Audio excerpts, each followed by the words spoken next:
And a good evening, everyone, and welcome to another Monday night edition of Wheel People. I'm your host, Ed Lamberton, for the next 2 hours this year, tonight for sure. We'll be talking about the great sport of auto racing. We're going to concentrate, of course, on Super Dirt Week 52.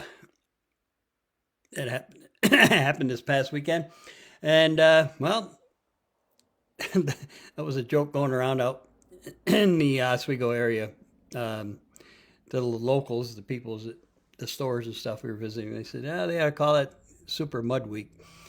And yes, it was a little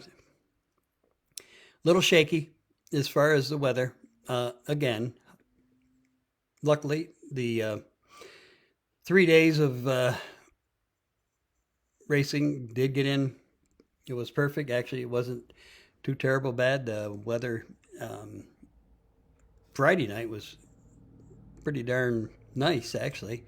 You had to warm up with winter clothes, but it was still pretty good. And then even Saturday, a little chill in the air, but it wasn't as bad as it could have been, that's for sure. And the track held up extremely well.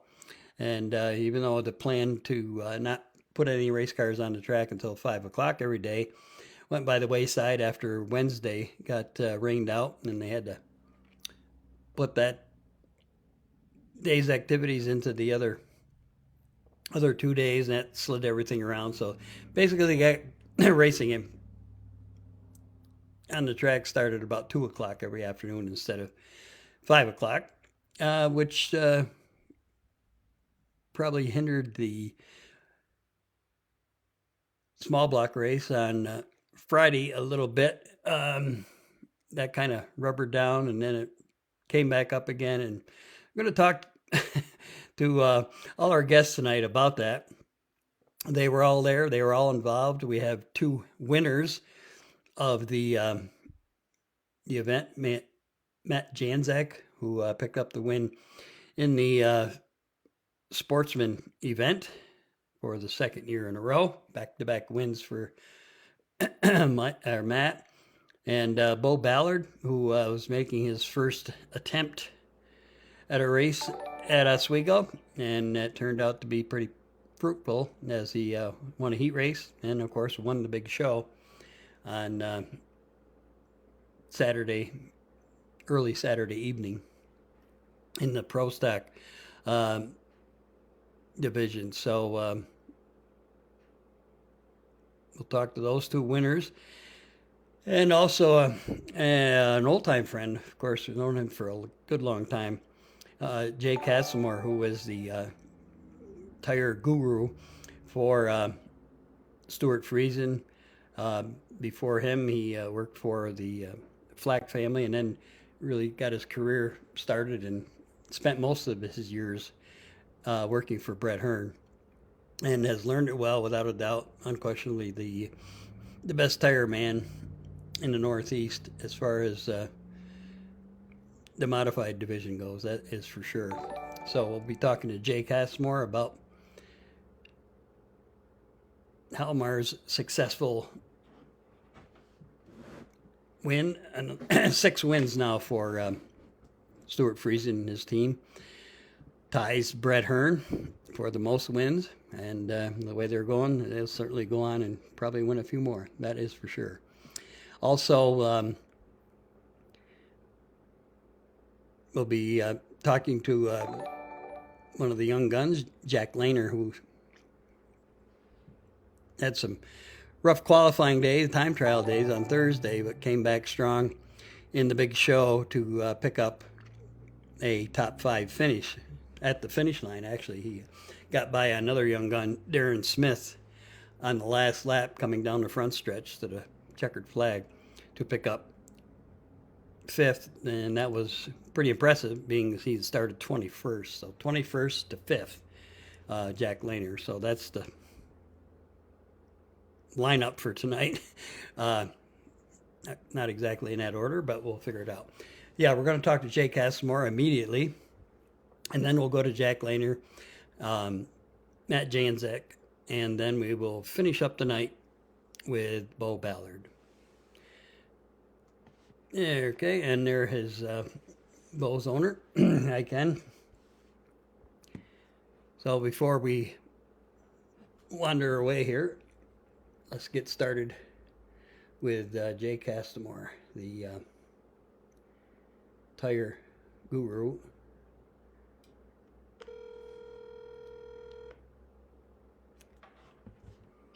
Hello. Hello, Jay. How are you? I'm doing great. Well, congratulations. You probably heard that a million times in the last 48 hours, but and you've heard it a lot in your career. But this was a good one. You dominated the event, leading all 200 laps. Of course, the way the thing is structured now, that makes it a little easier to do that. But still, there was comers and goers and whatever, and Stu just pretty much had things covered there. It got a little testy at the end, but first I want to ask you about that. Stu said after the event that the track kind of latched down a little, but not a lot, and then it seemed like when the last probably 35 or so laps there, he couldn't run the same line that he did, so he was kind of squaring off the corners and going way high in three and coming across. But he said then the cautions came out, and he was able to run his old line for a couple deals. So I got to believe he said it was the moisture coming back in the track, and I don't know nothing, but that seems hard to believe. But I kind of thought it looked like he was having trouble with the right front getting grip when it got heated up at the end, and when it cooled off, go ahead. I think Vinny Salerno said it right. You know, racing these cars on tracks like that are like being on a snow machine. You have skis on the right front. Okay. You skate across the track. Yep. And I mean, you know,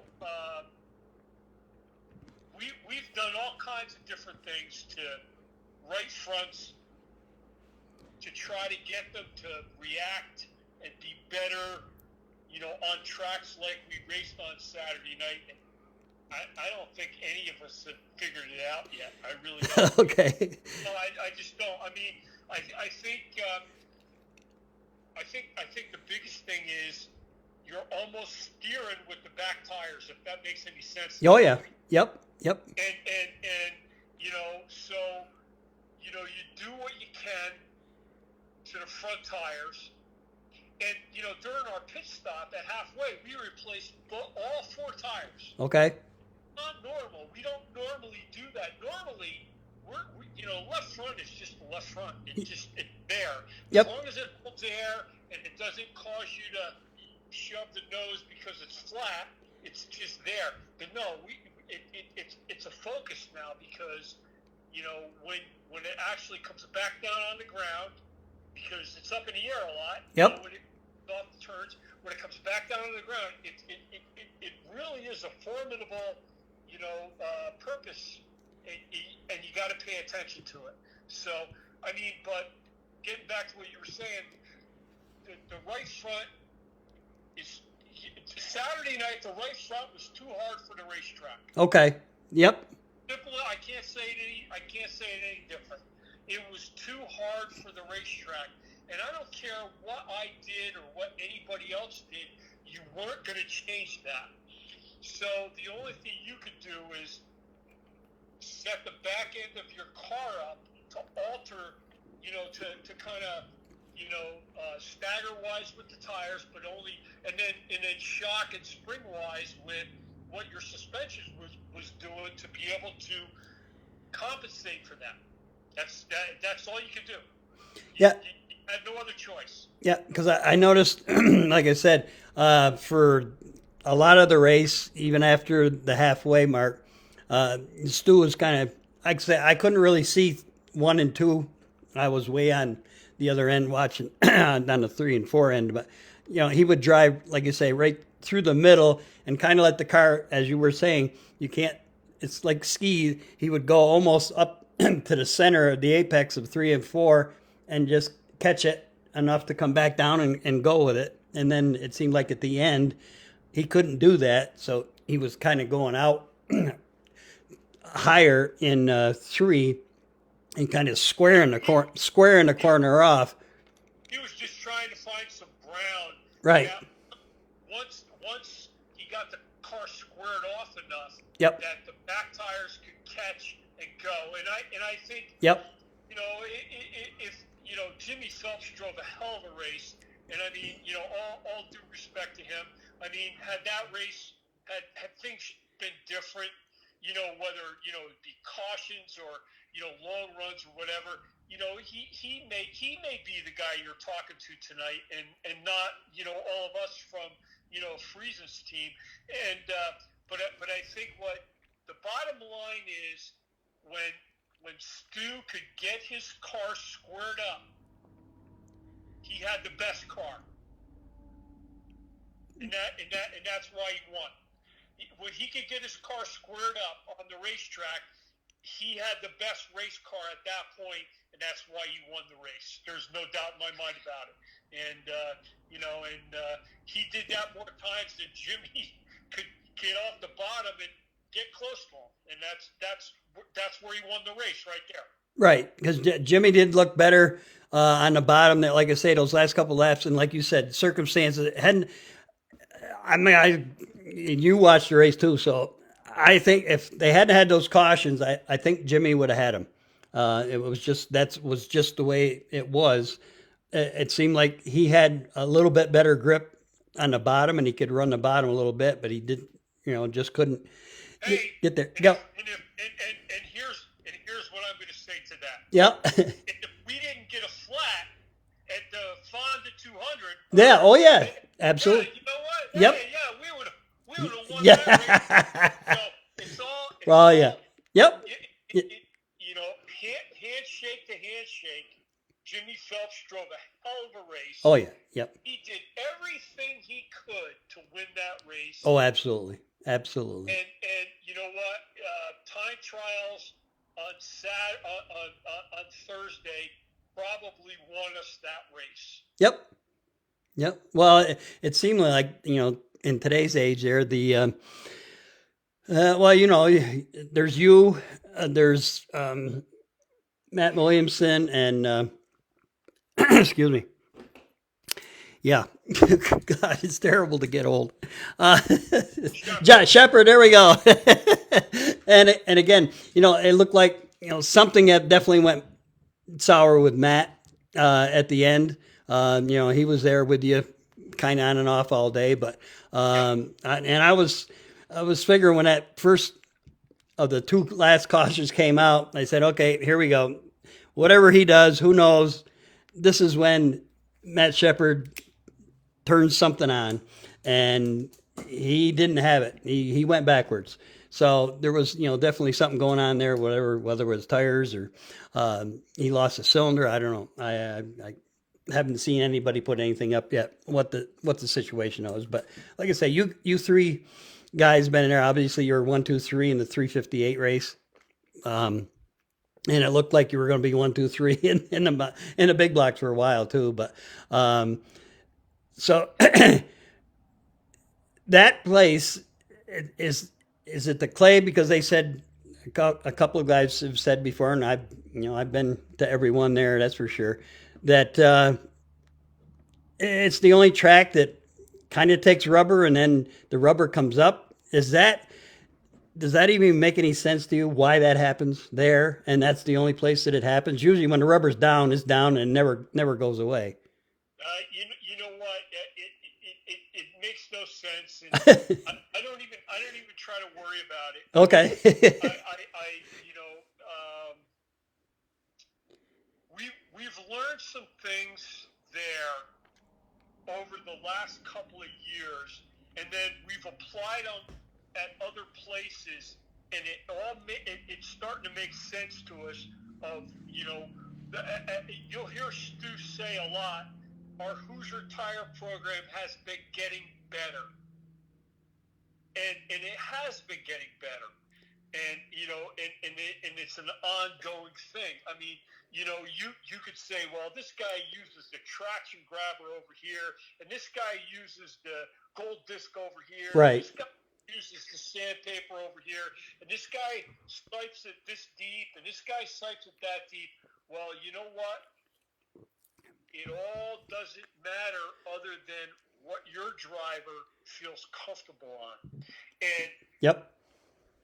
one of the things that one of the good things that happened to me is when I left the 20 team and I wasn't going to do anything, and then when Andrew asked me to come with Keith Flack and everything, Andrew said to me, and I quote, "Jaybird, I want you to be a tire specialist again."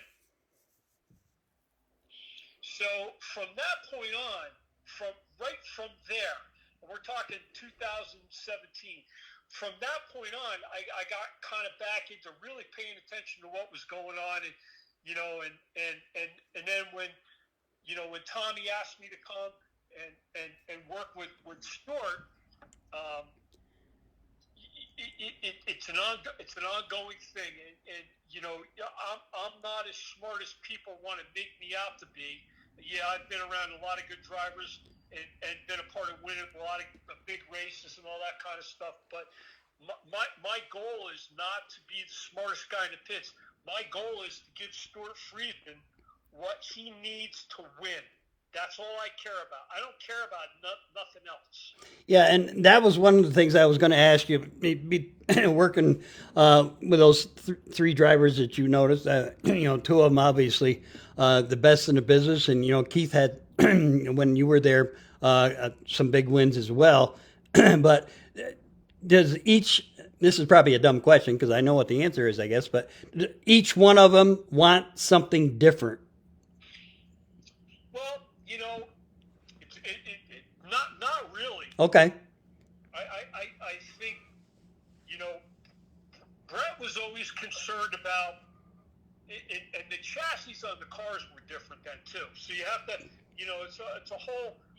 We're talking about a time warp here. Yeah, right. Cushion bars and everything else. Where Brett was always really concerned about stagger, and and having the right stagger in the car, and that's how we always controlled how the car performed. With the 20 car, yep, we always controlled what would happen with stagger. Now it's all the shocks and the springs and everything else going on. And my goal as a tire specialist is to be consistent. Yeah, and that's something that everybody, it seems like that I've talked to, and this year, especially this year, everybody's complaining that is the problem with the Hoosier tires. They haven't been consistent, and people said they've even, talked to Randy Williamson, and Randy has told them that, they can't get Matt's tires.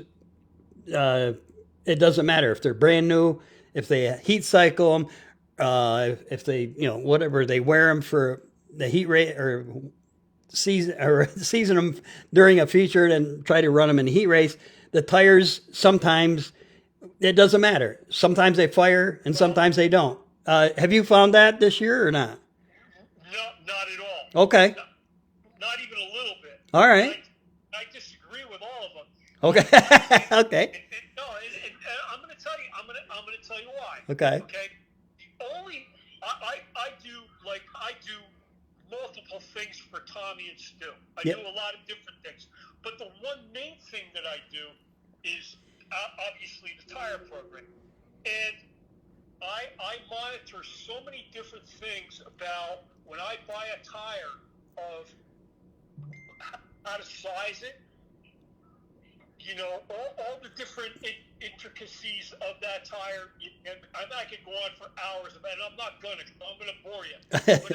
But I've gotten to the point where I focus so hard on it that I can tell you if a tire's going to run at 86 and a quarter or 86 and a half. And I can tell you if a tire's going to run at 92 and 3/4 or 93. And that might not sound like that much, but and I pride myself in being able to do that, and I've focused on it. I've talked to Tommy about it. Tommy's the best tire specialist I know, and only because he's driven a race car, he's done tire work. He thinks differently than I do because he's a mechanic. So anything that I do, I run by him. I'll say, "Hey, what do you think about this?" And he goes, "Holy shit, you're right." Yep. You know what I mean? So I don't know what problems they're having with Hoosier tires. Most of the problems that we have right now are with American racers. That's a handful. But Hoosier tires are not a problem. Huh. If you pay attention to what you're doing and you document everything and you do everything the same way all the time, you're going to find that everything is consistent. It's very consistent. That's weird because we had Matt Shepard on a month ago, I guess, and he kind of said the same thing about the opposite. He said he's got his American Racer program, but he needs to work on. He said my Hoosier, which used to be just the opposite. He used to hate to come to Fonda because he hated American racers. Now he's more comfortable with them. So. His sponsor sells Hoosier tire or sells American racers, so he's got an advantage over all of us. Oh, okay. Yeah, okay. I don't want to hear him whine about anything. Don't whine. He wasn't whining. He just said he hasn't quite figured. I mean, he wins about every race he's in, so I don't know why he's complaining. No, he's not complaining, but he said the Hoosiers. He hadn't. I mean, he only won one series race this year, and the other Matt with 1T won 7. So that's why he's saying his. Well, I can tell you, this is just an observation. Right. Just me observe. If you go and you observe the 88 team and what they do, and with their tire program now, I'm talking about. Yep. And then you go and watch the non-S team. I think that the 44 team and the 88 team have more similarities than the two of us versus him. Mm-hmm. Just my opinion. Right. No. Obviously, that's. I'm not saying that's right or wrong. I'm just saying that's what it is. Yeah. A lot more similarities between the 88 and the 44 than there are between the two of us and the 9S. Yes, the way the cars drive, as a dumb fan watching for 60 years, I know exactly what you're saying. Your two cars, the 88 and the 44, look very similar. Well, they did on up at, and of course, Matt, he apologized to Buzz for, he hit the wall pretty hard. I was surprised he even finished that race, but he's a hell of a driver too, and he figured a way to drive around it. But it was pretty impressive actually that he did what he did. Well, you want to know my opinion about all that? What? I'll give you my opinion about all that. That 9S and 88 hate when the 44 does good.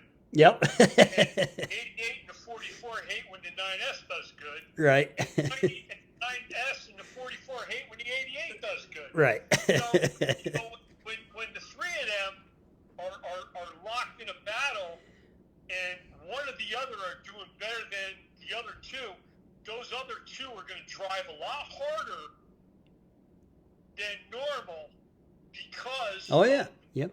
I just said. So if you people go, oh, what happened to Shepard? I think Shepard iced his tires up because he drove it too hard. Mm-hmm. Mm-hmm. And Matt, the 88, I think he drove way too hard at times, and like you said, he crashed in the wall and yep. probably did some damage to the car. And Stu pounded the pavement too, but he never ricocheted off any walls. And fortunately, we had clean air a lot of times, and that's the benefit of sitting on a pole. Yeah, and how was there wasn't a lot of just riding. for the 200 laps. They were they were racing pretty much. Was that? I think if you were to ask Tommy Conroy right now, the race pace was way faster than he wanted it. Oh yeah, I'm sure. Oh no, he was miserable the whole race. No, he was miserable. But apparently, and this is now we get back to your tire specialist here. The tire wear really was not a concern at all. No. Yep. No. Matter of fact, I mean, you know, the tires that we started the race on, the 4 tires that we started the race on, George Mabey and I ground them up and got them situated again, that if we had a flat or if we wanted to come in and change tires again, those were the same 4 tires we were putting back in the car. Mm-hmm. Mm-hmm. All right. To the point of. And that track has been like that, right? Ever since they went to Oswego. I mean, obviously it was rough before, but. Well, if you believe what Tommy's telling you. Well, you've got to. I'm going to say it. I believe it. But I'm going to say right. Believe what he says.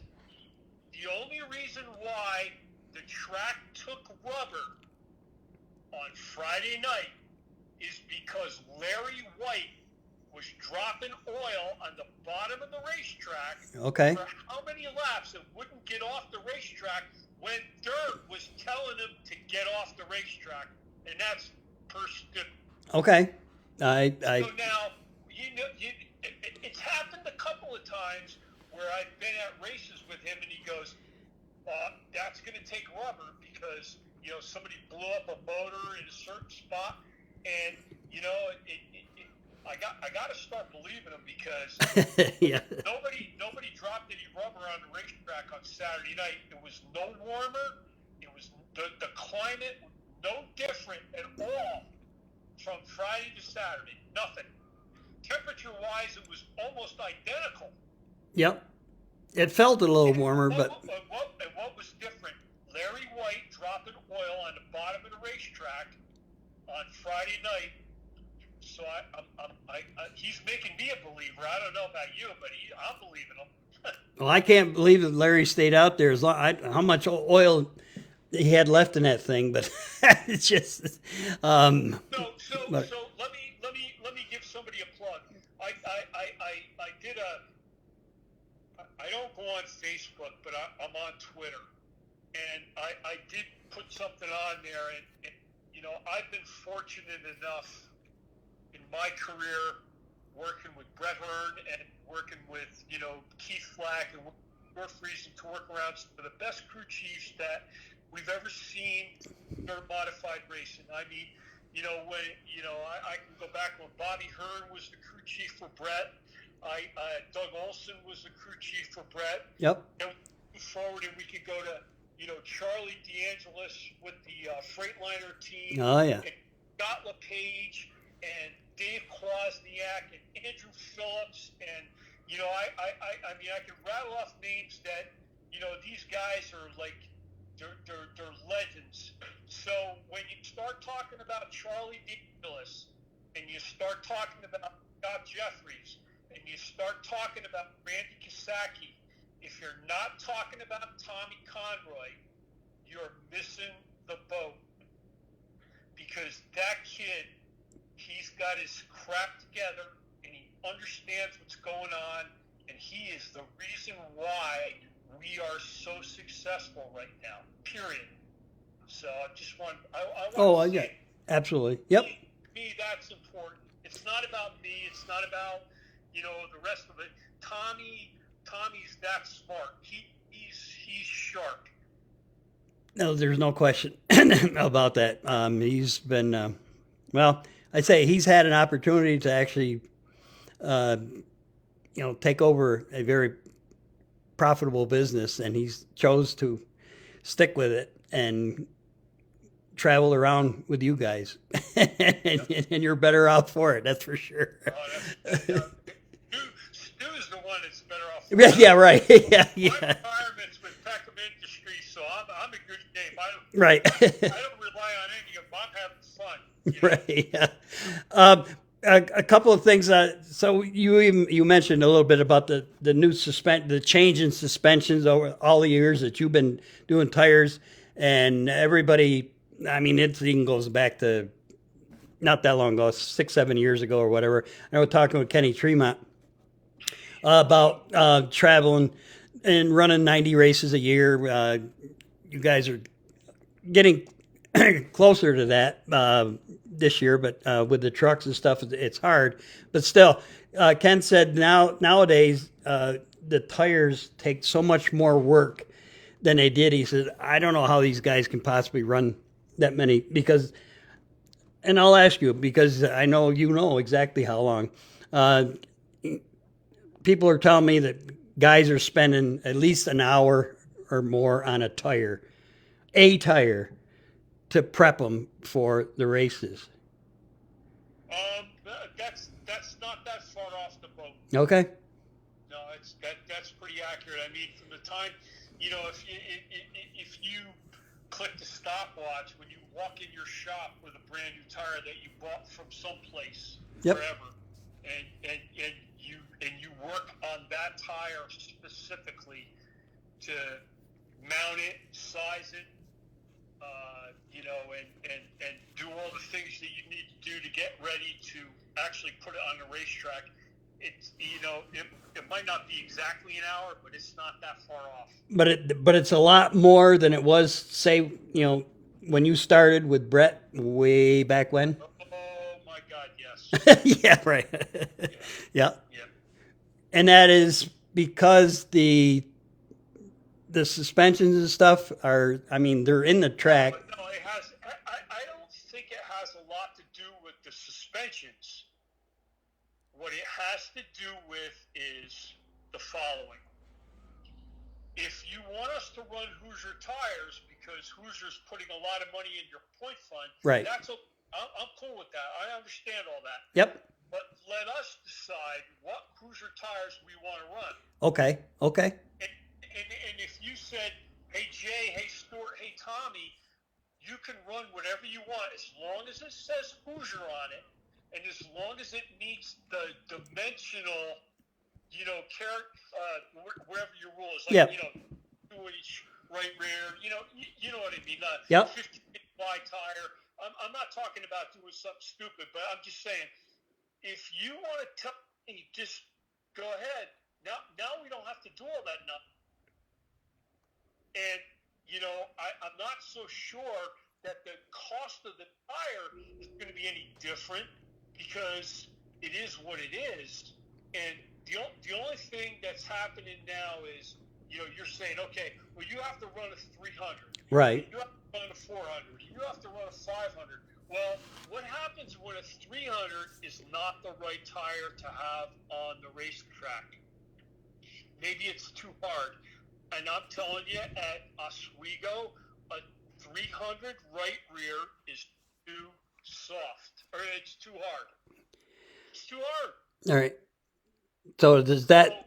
So now I have to work twice as hard on that tire to even remotely have a chance for it to get some grip for Stu to turn.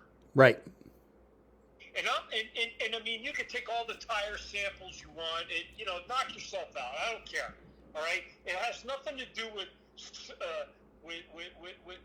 softening tires. I don't even want to go there because that's bogus. You take all the samples you want. My point is, a 300 on this past Saturday night was way too hard for the right front. So what? The guys are spending $50,000 and $60,000 on motors. They're spending $25,000 on cars, and you guys are worried about a $250 tire. You ought to be ashamed of yourself. You ought to be ashamed of yourself. It's ludicrous. It's nuts. And not only that, but that is an additional problem that causes the racetracks to be worse than they should be. So because the tires are too hard. Yeah. And they do not allow the racetracks to take rubber in a normal manner. Yeah, and maybe people might not understand what I'm trying to say, but back in the day, when we would run in Orange County and you would had an open tire rule, you didn't have a track taking rubber because it took rubber across the whole racetrack. Yep. So now you've got this nonsense going on, and after the races the other night we got to take tire samples. Why do we have to take tire samples? You know why we have to take tire samples? Because the tires are too hard, and you have to try to police people from potentially doing something because the tires are too hard. If you just told them, period, Hoosier tires are the tire you have to run, and stopped right there, we wouldn't have any problems like that. So what? So you're saying if you had an open, not an open, but anything in the Hoosier brand, because I heard several people talking over the weekend up there about why they don't. I mean, they have the national late models across the country now are what three compounds. They're all Hoosiers. Why couldn't we run those tires? They seem to. No, I don't know. I don't know enough about those particular compounds to actually make an intelligent decision. I can't say, but I do know. I do know that I from experience from when Stu was running late models and everything. I don't think there was that much of a big problem. With the compounds and stuff. Again, I go back to this. We're spending big time money on motors. We're spending big time money on race cars and all the parts on the race cars and everything like that. And everybody wants to worry about a $200 tire. They all should be ashamed of themselves. If Hoosier wants to be the tire that everybody wants to run on dirt, and they pay for that, then run a Hoosier tire. Stop telling Jay Castlemore and Stuart Friesen and Tommy Conroy what compound we have to run. That's bullshit. Just tell us we have to run a Hoosier tire, and if Hoosier makes it, we should be allowed to run it. Period. And you won't have any more problems with your racetracks, and you won't have to stay up till 3 o'clock in the morning taking tire samples and all the other nonsense that goes on with that. All right. What? So what? If I take a tire that's a Hoosier tire, if they just tell Jay you have to run a Hoosier tire, and I run a Hoosier tire, so what if I soak the tire? So what? Doesn't matter. Yep. It's immaterial. It does not matter. And then just move on down the road, and you don't have to worry about all that nonsense. You create your own problems when you have restrictions, and to have $250, $60 tires be a restriction to me is just nonsense. Right. So you're saying that basically, other than the fact that it has to be one brand, an open tire rule, and just do what and pick the tire that you want to. So they're saying, and I get it exactly what you're saying. They're saying no, it would cost too much. You'd have to go to the racetrack with 4 sets of tires on a given night. But I mean, for your regular Saturday and Friday night track, I would think once you found the tire that worked, that would be all you would need for that night. Right. It's like a Fonda. Yep. Okay? A Fonda. We had a 50 compound as the right rear tire that we ran for a lot of years. Right. And then we changed this past year to a 56 compound. Right. Okay. Do you want to know what the right compound is to have on the car at Fonda? It's a 53. Okay. So, to me, it comes down to when you're telling me what I have to run, it comes down to economics on the opposite side, on the side of American Racer. You're not looking out for me. You're looking out for yourself. So, and I understand that. I mean, business is business. But if the truth be told, the right tire for Fonda Speedway is a 53. We should be running a 53 every Saturday night. Period.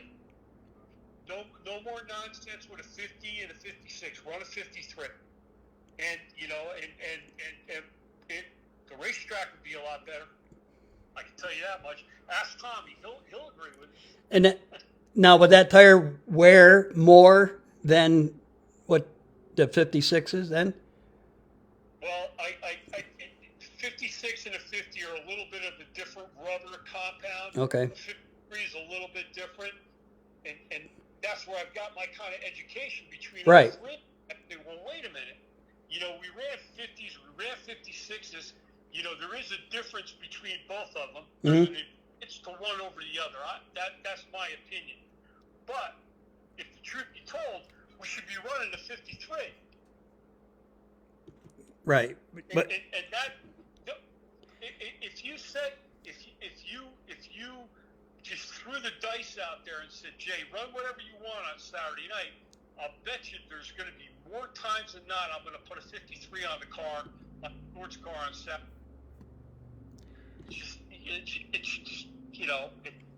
It's just the process of elimination that I've come to. So you're saying it's my point is it's going to cost you more money, right? But like you say, and compared to everything else, it's still the racing would be better and the tracks would hold up better. The racing would be better if they let us pick our own tires. Yep. I think the racetracks would be better if they let us pick our own tires.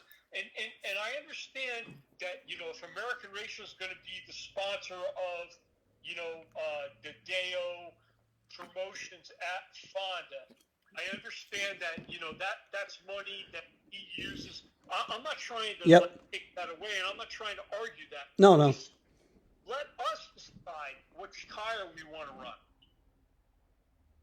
Let us decide. And you figure after a couple of 3-4 weeks that it would level out, everybody would be kind of running the same thing anyways. I think if they opened it up and said you could run what you want, I think everybody'd be on 53s. Okay. That's just my opinion. And it really wouldn't cost more in the long run then. No? No, I don't think so at all. Okay. Nope. No, I really don't. Nope. You might want to buy a 56 in case the track, was a little more abrasive on a certain night. You might want to have one of those, in your inventory in case you want to put it on. But I think time over time, you're going to run a 53. Mm-hmm. This is my. Yep. Well, when they tell you what to run, now you're making the racetrack do stuff that it isn't supposed to do. Right. And you think it would be less work for you guys? It'd be less work for us, and I think it'd be less work for the people that work on the racetracks. Okay. Yep. No, that sounds good all the way around, actually. I mean, if you go back in the day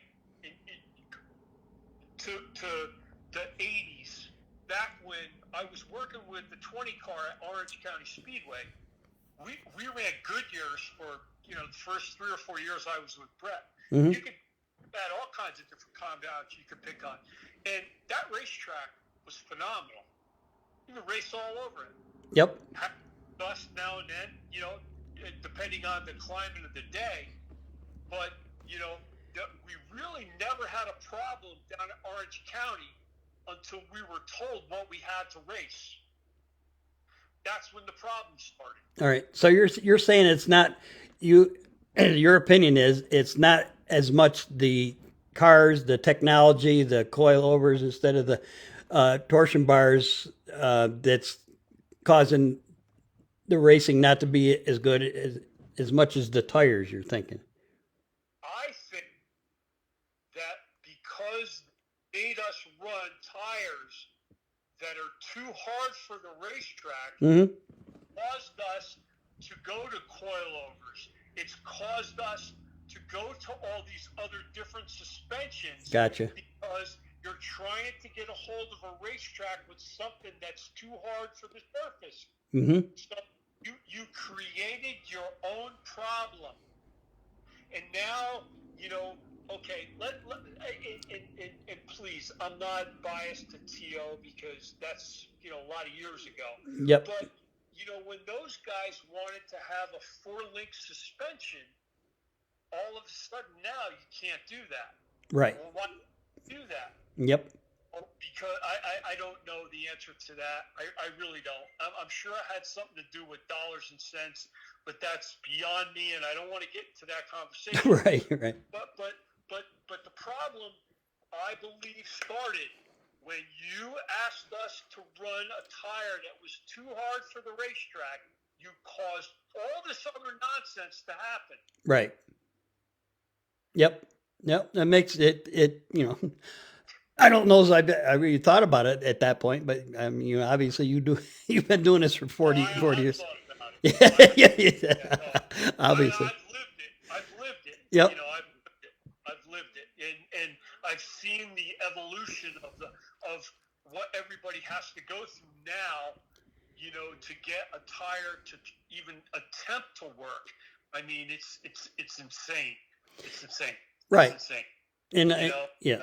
But anyway. Yeah. Well, even the motors, the cost of the motors are insane. Everything's insane as far as that there. But if you want to step out and you want to really talk about something, maybe that's had something to do with why motors have to be the way they are, because we can't get a hold of the racetrack. Right. It's too hard. So now we're doing this, we're doing that. Yeah, I'm from the school that I believe that the 4 patches that are on the ground are the ones that matter the most. Oh, absolutely. And if you can't get them to hook up to the surface that they're racing on, now you have to do other things, whether it be horsepower restriction, right? Springs, and shocks. I mean, look!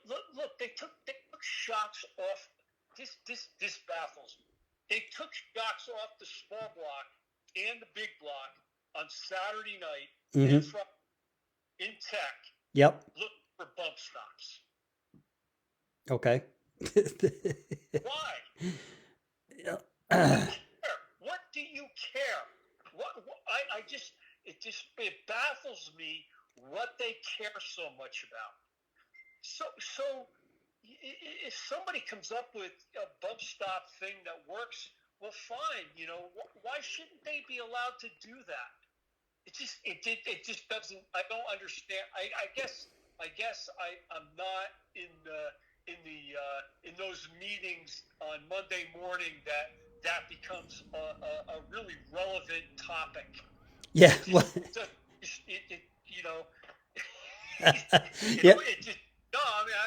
laughed at it. I just think it's funny because I'm just sitting there going, you're worried about bump stops. You guys are spending $65,000 and $70,000 on motors. That's what you should think about. Think about how you can help the cost of those motors. I think the W16 has done something good. I think all the tech that's going on with the Sportsman motors, that's something that's probably good. You know what I mean? I think in the long run, those are good things. But you're worried about bump stops in a small block that somebody just built, probably paid $50,000 for a 358 motor. You got to be on drugs. Mm-hmm. It doesn't make any sense to me. Yep. So even your tire theory, which I'm really thinking it makes a lot more sense than some things that people say, but that would work across the board as far as the 602s and whatever, because they don't really work the tires, but their tires, well, they're running basically almost the same thing as you guys are most through anyway. But a tire with more grip would also help that class. Absolutely. Yep.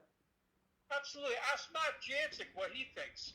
I will. I definitely. Just saying. Yeah. I mean, if you said, "Hey Matt, you got to run a Hoosier tire," and stop talking after that. Okay. decide where his grip level is. Mm-hmm. I don't understand. I mean, we're not recreating like some rocket scientry or something. We're talking about grip. We're talking about adhesion. Yep. And you tell me I can't run something that would adhere to the racetrack better, and it's still a Hoosier tire. Now I'm going to do something else to try to help that. Yep. And when I do something else to try to help that, I'm probably spending more money. And I'm probably spending it on shocks and springs and motor. Right. Absolutely. Yep. And wouldn't it be smart to spend it on a 250 or 60 or 70, whatever the case is? Wouldn't it be smarter to spend it on that? To me, that makes all the sense in the world. Now, if you're buying tires like that, maybe the tire manufacturer is going to make better tires. And their pricing is going to get better. Yeah, well, it would seem like, yeah. Yeah, well, no, I say it seems like they, we kind of went around that before when they had the open tire rule, and I get that when you have two people, companies competing, you get into a little price war there. That's always good, but then we get to the point where sometimes safety is. I mean, now we're talking about NASCAR, but still, I mean, these companies have been making tires for a good long time, and it seems like that they're taking advantage a little bit of the. And I get it, like you said, they are putting money back in. They're paying the point funds and for a lot of racetracks, so it's a catch 22. But and those guys do a great job. I mean, yeah, I don't want to knock. I have some good friends at Hoosier as well as American Racer, and they're all great guys. And I'm not knocking them, because they're dealing with the business portfolio projections or whatever you want to call it that they're dealt. Yep. What they're dealt. This is the business model that they're dealt by Dirt Motorsports, by Brett Deyo, by all the rest of them. And my point is that we're talking about something that is less expensive than the cause of what's happening by you making us do something this way. Right. You're costing yourselves a lot more money in other areas that just doesn't make any sense. Right. Yep. No, it does make sense. No, it does. It does make sense. Listen. I've been doing this for 40 years. Yep. I've had a lot of time to think about it. Maybe there'll be a lot of people that disagree with me, and that's okay. I'm fine with that. I just think that we have created our own problems. Mm-hmm. Yep. And well, that's a human nature, I think, with sometimes in life and everything else. That is a true statement for a lot of things, that's for sure. But you guys, it's just been fun watching you guys. Stuart, we watched him grow up at Fonda, basically. I mean, he was winning races before he came to Fonda as a regular. But, I think most fans do know, but, we're watching, everybody talks about, Jack and Louie and Lapie and all that stuff, and Stuart obviously is in that crew, if not even, it'd be blasphemy to say he might be better. I mean, every time is different and every race season is different, but to watch him grow into what he does, and there's nobody that can do what he does at Fonda right at the present time. So even if you have an off day, which I don't think that ever happens, he can make up for it on the racetrack. So. Well, it's funny. I've been blessed with the opportunity to work around, a couple of guys that if you're not mentioning them in the top 10 of all time, then right, you got your head in the sand. Yep. I've watched Stewart do some things on a racetrack where I go, oh my God, Yep. but we can all say that about Jack. We can all Sure. say that about Louis. We can all say Brett. that Yeah. and CD and you know there were some phenomenal races came out of Fonda Speedway and Stewart is just one of them. Let's leave it at that. One of them. I mean, Yep. He's in there. To be in the company of those 4 or 5 guys that I just mentioned. I mean, if I was a race car driver, you were to mention me in the same breath as David and Jack and Louis and CD and Brett. Yep. I'd be humbled. I'd be humbled. Mm-hmm. Yep. So yeah, Stewart's that good. He is. Yep. He's a generational talent. Somebody asked me one time, what do you think about Stewart? And I said, well, he's a little bit of a cross between Danny Johnson and Brett Hearn. Yeah. Yes. Absolutely. Yep. I said, Danny was always really good on rough and tumble racetracks where you had to manhandle a race car. And there was nobody better in his era at doing that than Danny. And if you had a track that was hard and it was smooth and it was fast and it was drive to the front off the right front, you're not beating Brett Hearn. Nope. Sorry, not beating him. Nope. And 921 times people didn't beat him. Right. and the only thing I can say is Stewart Friesen is a cross between both of them.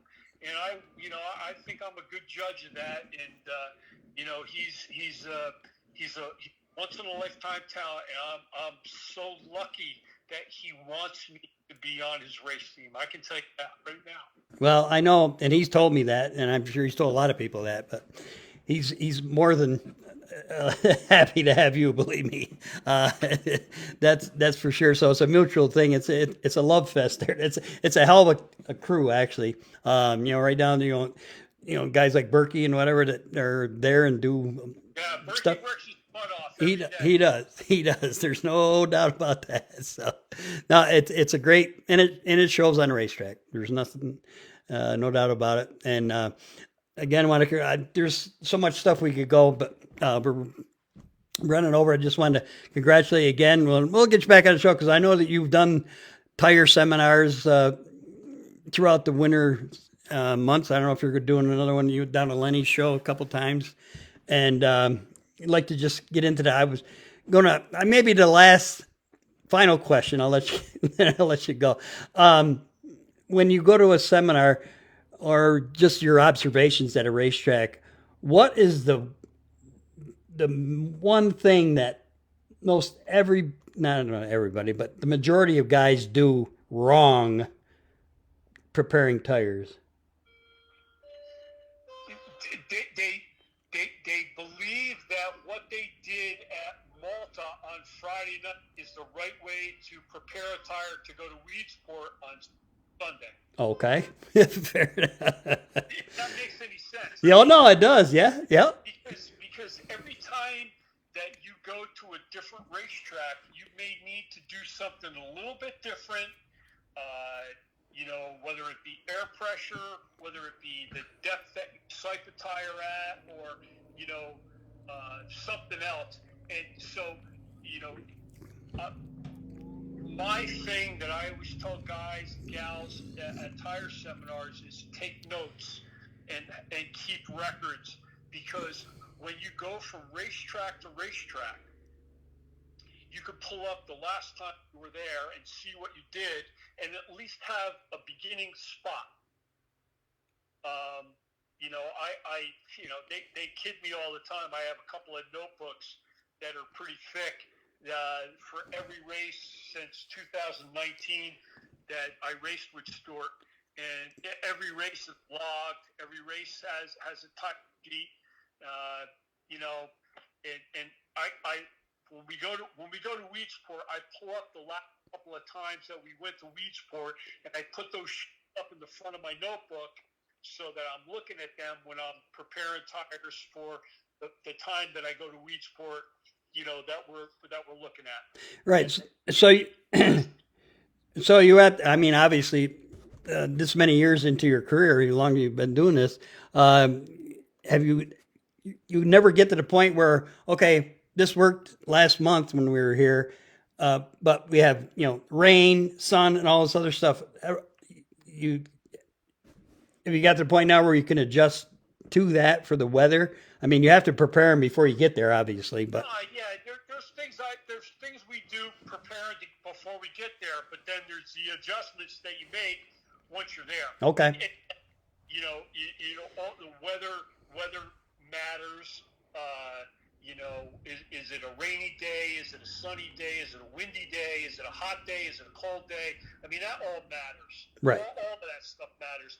And the more notes you can take, the more prepared you can be for those conditions, the better off you are. You know what I mean? And it changes all the time. Every time you go, it changes. So you just have to be ready to change with it. Mm-hmm. Mm-hmm. Yep. Well, it's like you say, it's the preparation is the whole foundation is grown on, and then your experience over the years is where you have to make that thing Absolutely. that makes the difference. And you've done it. I don't know, what are we up to now? 809 or 8 whatever. If you listen to Maryland, it's probably 803. 3. Okay. Yeah. But anyway. But the only one, you know what, Ed? Yeah. And that's all good, and it's humbling, and when I think about it, it kind of scares me a little bit that I've been doing it too long. Right. The only thing that matters to me is next Saturday night. That's all I care about. Yep. I don't care about last Saturday night because it is what it is. I was fortunate to experience it. I'm glad that we won. It was humbling. It was another great experience that I'll never forget as long as I live. But it's in its place, and we washed race cars and we moved on. Mm-hmm. And looking at Saturday night, actually Friday night, going to Georgetown. That's the focus, and you got to be that way, and that's the way Matt Shepard is. Yep, absolutely. Yep. Williamson is, and Jack Laynard, and I'm sure that those guys will tell you the same thing.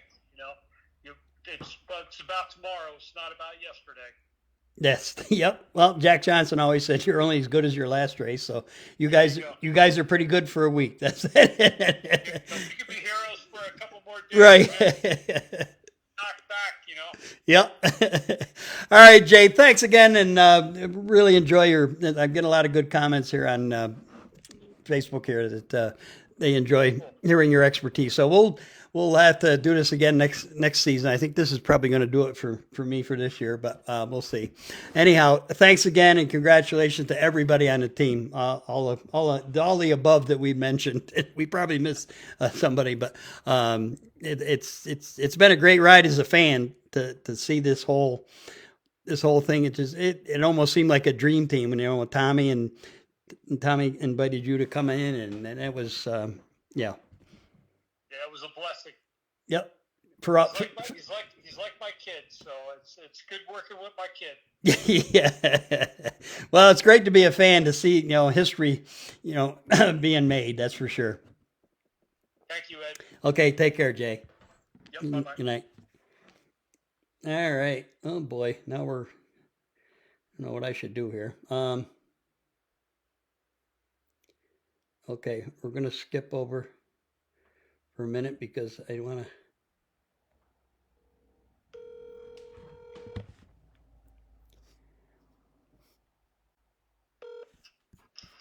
Hello, Matt. Yes, sir. All right. We jumped over because we ran long here, so we're gonna. Okay. I'm just out in the shop working on my cars, actually. Okay, that's right. I can't remember. I probably have, but I'm getting old, so I don't remember. But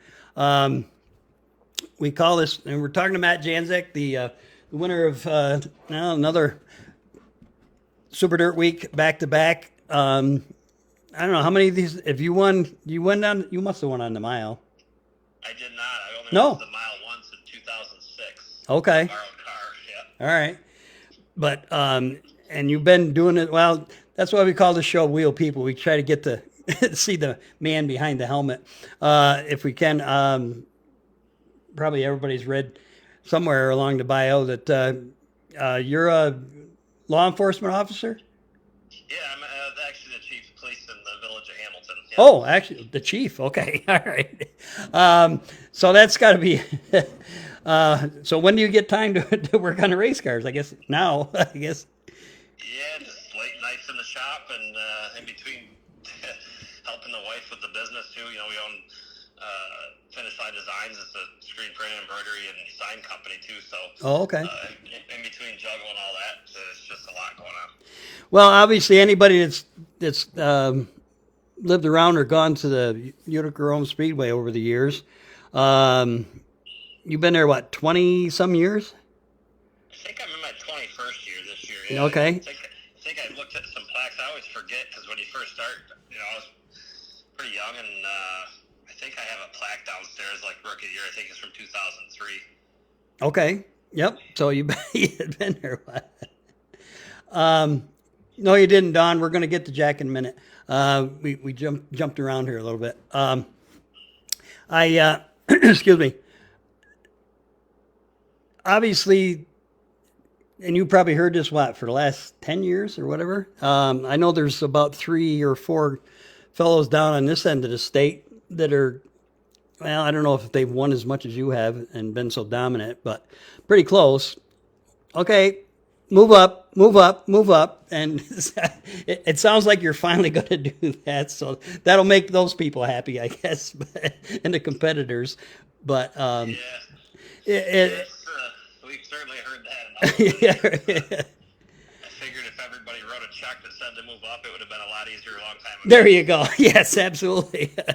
But I mean, in all honesty, I mean that's exactly why guys down in this end that have been very successful in the sportsman division, and yourself. There's a reason. I mean, obviously, you guys know what the hell you're doing. It gets harder all the time. So it's great to see that you got some partners that are going to make it possible for you to move up. Now, you said, I think in one of the interviews I heard, you're going to go to 358s. Yeah, we acquired a 358 that we're actually going to pick up this week. Okay. And then we also got a motor to run at Utica at our home track weekly as well. Oh, okay. So you're going to have a Dale motor then to run there? Yeah. Okay, beautiful. And I won't ask you what that is because that doesn't matter. Weekend Warrior, I would hope. Maybe that's the best way to go, it seems like.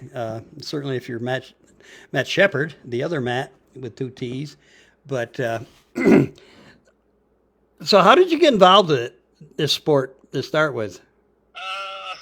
Back as a kid, my uncle raced. My grandfather used to be a car owner, which I wasn't even born yet when he did that. So I just saw all the pictures, and then just as a kid growing up, you know, my uncle Tim, he had street stocks back in the day, and I remember my dad had some old Nova street cars, and when those got retired, they got turned into, the bodies got stripped off and turned into new race car bodies for my uncle. And just remember going up to his house as a little kid and always wanting to be out in the garage and have him start that race car up. And he kind of built this little track in his backyard, and he'd give kids a ride out in the backyard with it. And my grandparents lived next to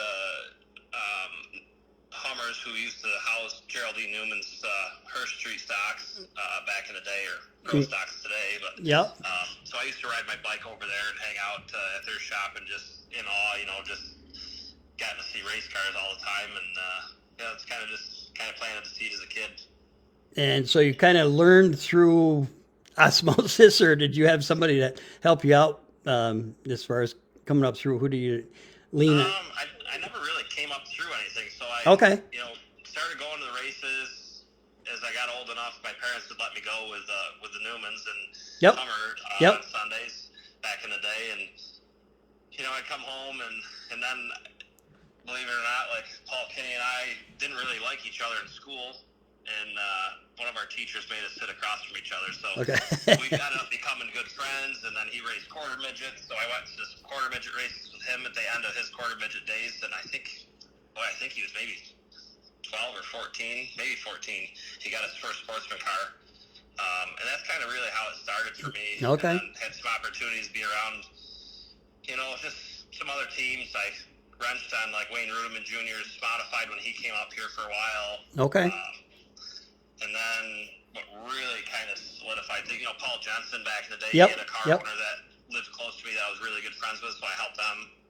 So I started learning, and then got old enough to drive a street car, and really started helping Shepard when he was driving for Payne. I just kind of went with them for a summer up into Canada on some of the Super Dirt Series stuff with a 358, and just kind of went around with Matt and just talking, and just always had the dream of getting in a car. And I really, kind of a guy who really went out on a limb and bought me a car. It was an old Billy Decker Bug Chaser coil car, Olson, and I think that was like in 2003 when I got to drive that for the first time, and kind of took off from there as a sportsman.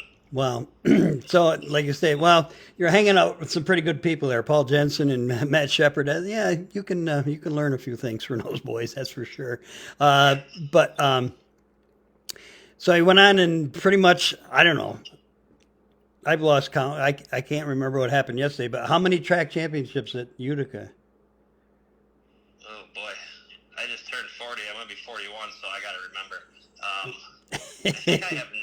I think. Okay, now it seems like I've heard that number, but it's pretty much you own the place, and then with your job, it's hard. You never did you ever follow the? I mean, you started a sports series here not that many years ago, but did you ever get out other than Devil's Bowl, which you've been pretty darn good at? Yeah, we followed. So in 2021, I switched chassis manufacturers to TL. I don't even really know what really started the conversation. I think they reached out to me, and we got talking, and everybody knows the whole deal with the chassis deal. Like, the majority of cars out there now are Bicknells. And, the craftsmanship of the TOs always appealed to me, and when I looked at them, they always looked nice, and they were willing to work with me. And, I had a ton of success with my Bicknell cars, and, just thought it was maybe time to do something a little different. And, it was an opportunity for me to try something different and maybe even help them out some. So we kind of started that, and I told them I'd go all in that year. So we ran the tour full time, which I had never done before. So in 21 we ran the Super Dirt Series, the Sportsman Tour. Yep. Which to do that you have to have home track points. So we had to run Fulton Speedway weekly as well. Right. So we were running Utica Rome and Fulton with one car and the series that year. I think we ran 43 races that year, I think, between all of it. Okay, yeah. I think we won 27 of them, I think, if I'm not mistaken. Yes. 27 or 22. We ended up getting the Utica Rome Championship, the Fulton Championship, and the Central Region Dirt Points Championship, and the overall dirt title. So that was a pretty big year for us. And the first time I had gotten that title, so it was pretty cool. And I think it really helped me grow a lot, switching to the TO, because I felt like I didn't have other people to lean on because there wasn't a lot of TOs around here. So it really built a notebook for me, and it kind of regrouped what I did in the past. And I didn't take good notes in the past, and then I actually had notebooks made specifically for what I kept track of, and now I still use them today. And I got a couple friends that actually ask for them and that I help out, and so we just kept really, really good notes. I think that elevated our program to what it is today because we just have super good notes. All right. And I had a couple of guys ask me, they knew that I was going to try to have you on tonight. I'm assuming that's where we get in trouble, but you're all on coils now too. You don't have bar. Yeah, in 21 was when we made the switch. I was probably one of the later cars to do it. Okay. That we raced with. So in 21, when I went to TO, is when I first got on the coils. Okay, and like you say, you're kind of one of the the few out there, and hope that starting to see a little smidgen here and there. I guess Tyler Dipple is kind of the house car, I guess, and he's had some pretty good success. But you just like the idea of being. And most guys don't. That's why everybody has a Bicknell, I guess, because they are. There's no doubt about it. They're a quality car. They're a quality piece, and they have their act together, and that's why everybody has them. But it's got to be tough for the Teal folks like yourself. You have to work on your own notes. You really can't go back and see what other guys are doing. So, I mean, it's good for you because if you get something that works, obviously you do have that. It's going. Yeah. I mean, if you look through the dirt rule book, though, I mean, the rules are so restricted. Right. I mean, there's only so many ways to build Yep. a rectangle, Right. Yes. Right.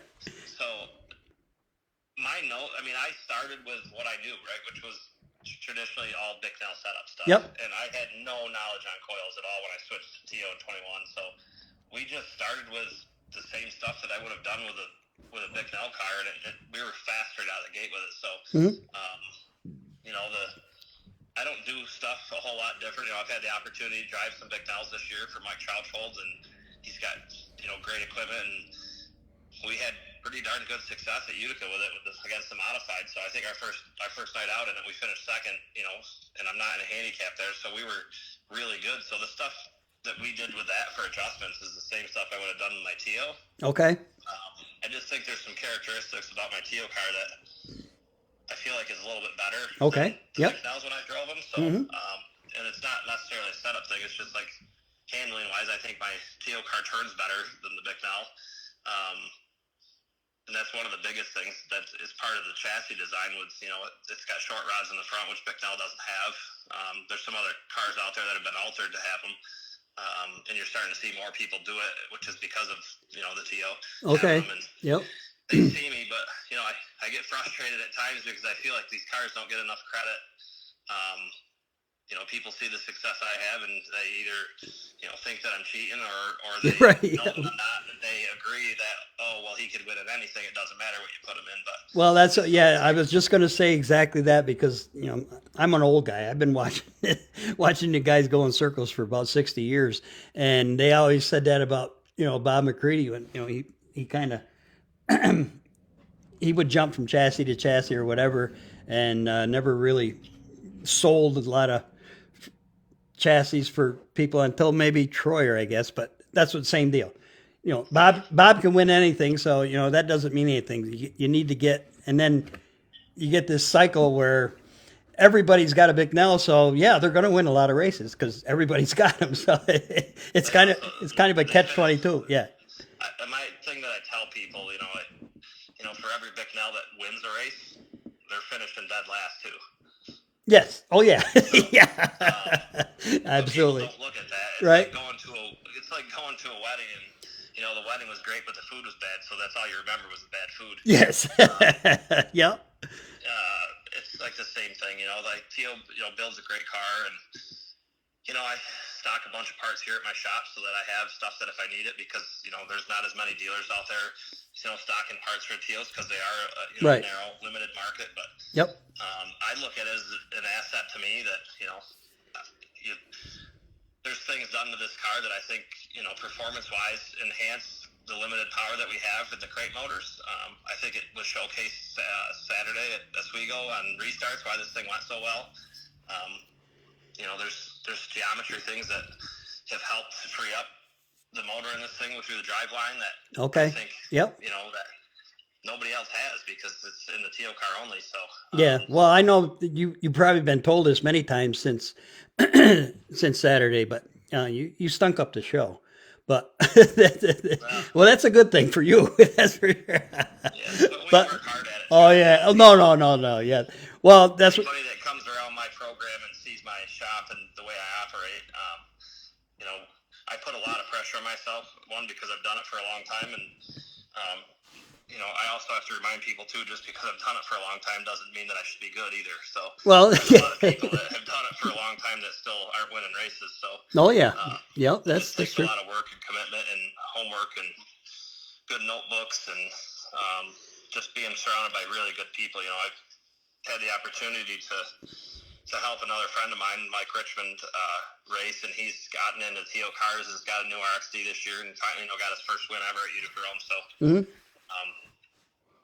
he's had great success, and people actually, he's one of those guys that was always a top 10 car, maybe almost a top 5 car, but then got this new RXD from T.O. and was in the top 5 consistently, and battling, right in the top 5 to the top 3 or for a win. So right. Well, I think the thing that got a lot of people going, and I know this is not the first time, but this last month, like you said, you were in Mike Trottrell's car. I don't know if that was the second or third time.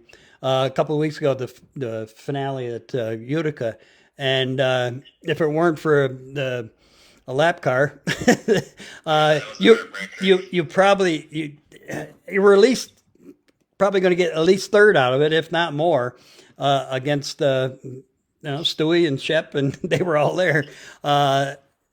So you obviously can drive a race car, like you said. There's no doubt about it. And then you had a third place finish in the Fulton 200 in another car.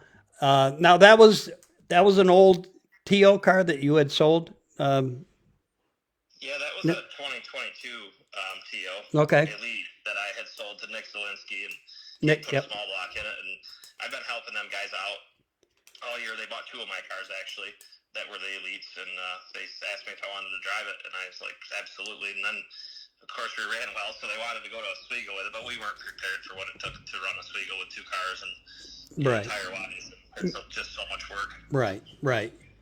Yep, but it was okay. And you got a fan out here says that you can run a good sprint car as well. We ran one once. Okay. Brandon Warner. It was actually Jerry Whitcomb owned the car then. Okay. He asked me if I wanted to drive it, and we were able to get in it, and there was a bunch of bugs we had to work out that night, but we ran it at Utica. I said, if I'm going to run, I want to be at tracks that I'm comfortable at, that I've got a lot of seat time at. Utica being one, Fulton being another one, and there were some issues with the throttle sticking that night, so I didn't get to time trial. The heat race, we started dead last because we didn't time, so we got up as far as we could, which gave me a decent starting spot in the last chance. So we were able to qualify through the last chance, and then I ended up losing brakes in the feature after like 10 or 12 laps. So we pulled in the infield, and that was quite the experience. Never driven a sprint car before, and they drive completely different things. But we got around Utica Rome pretty well for the first time in one. Yep.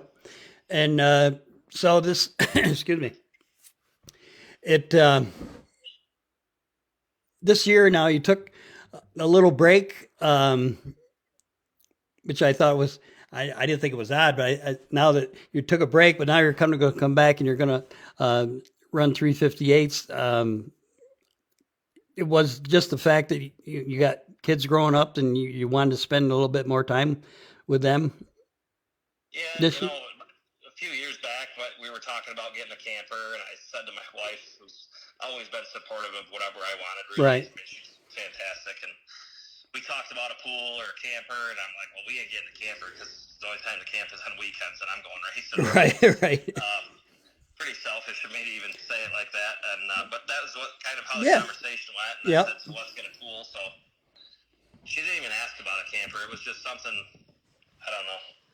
It wasn't, people question like that you talk through joking like, oh, you had a midlife crisis. I'm like, I didn't have a midlife crisis. Right.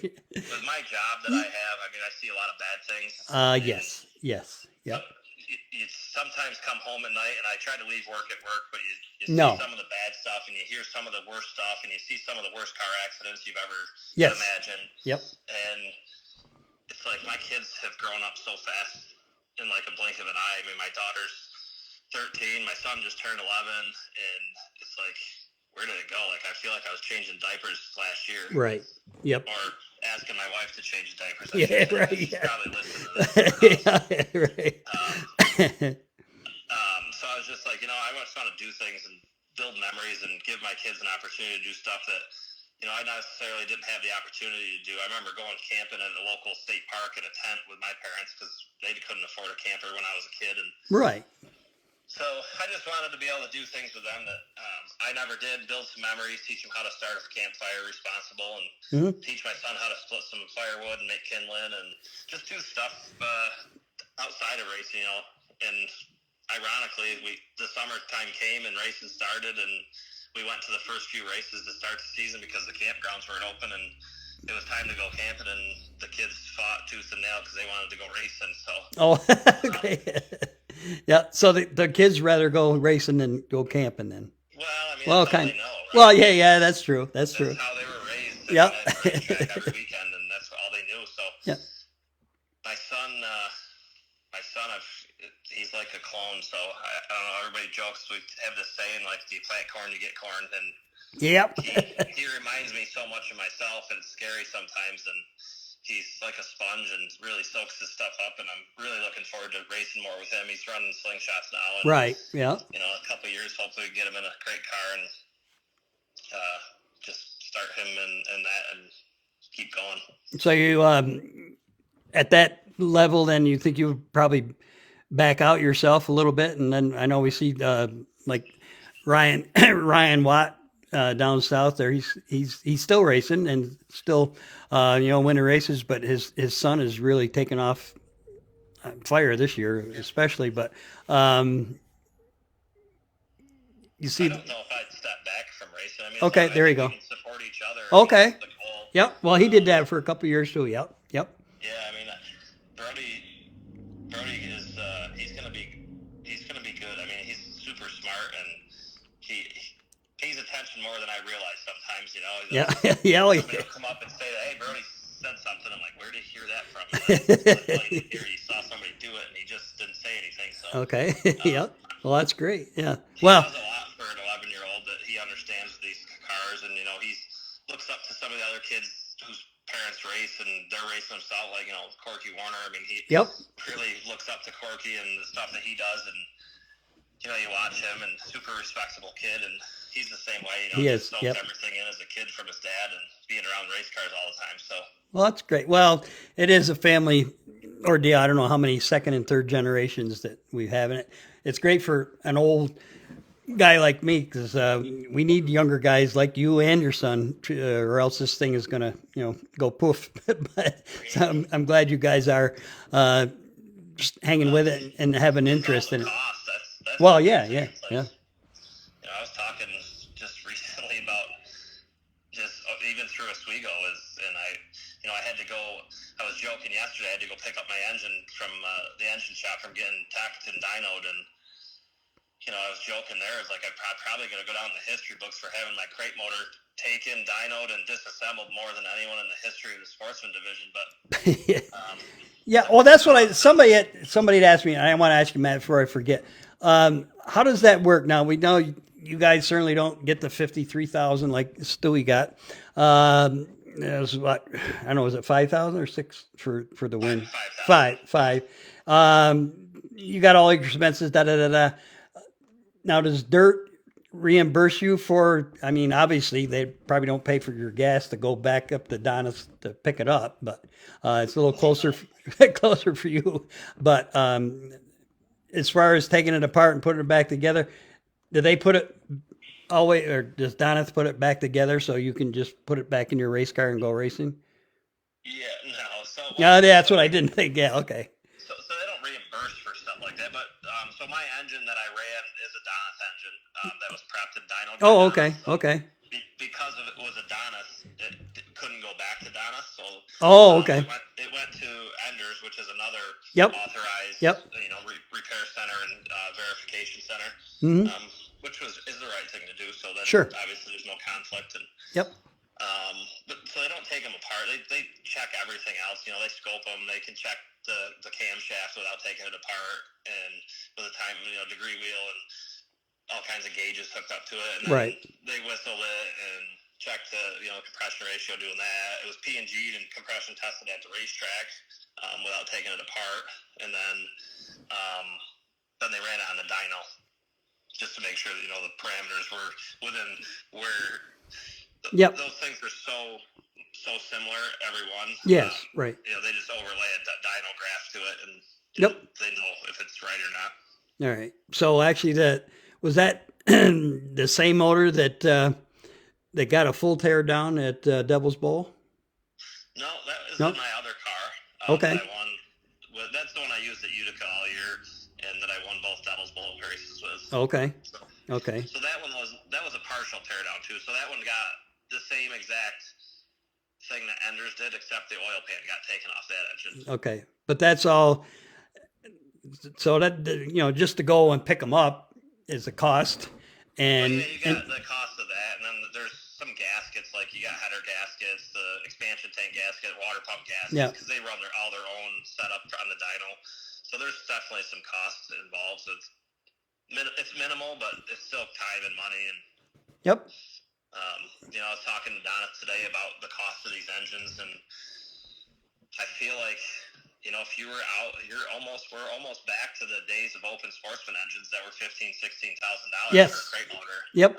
Yep. So I asked Brian today, I'm like, what would it cost to build an Open Sportsman engine today? And he said he just figured one up recently because I don't know if somebody asked him or he was wondering, but right. It was right around $19,000 for an Open Sportsman engine. So okay. We're not far away from that. And you're right. That's really what's going to hurt racing. And yes. Yep.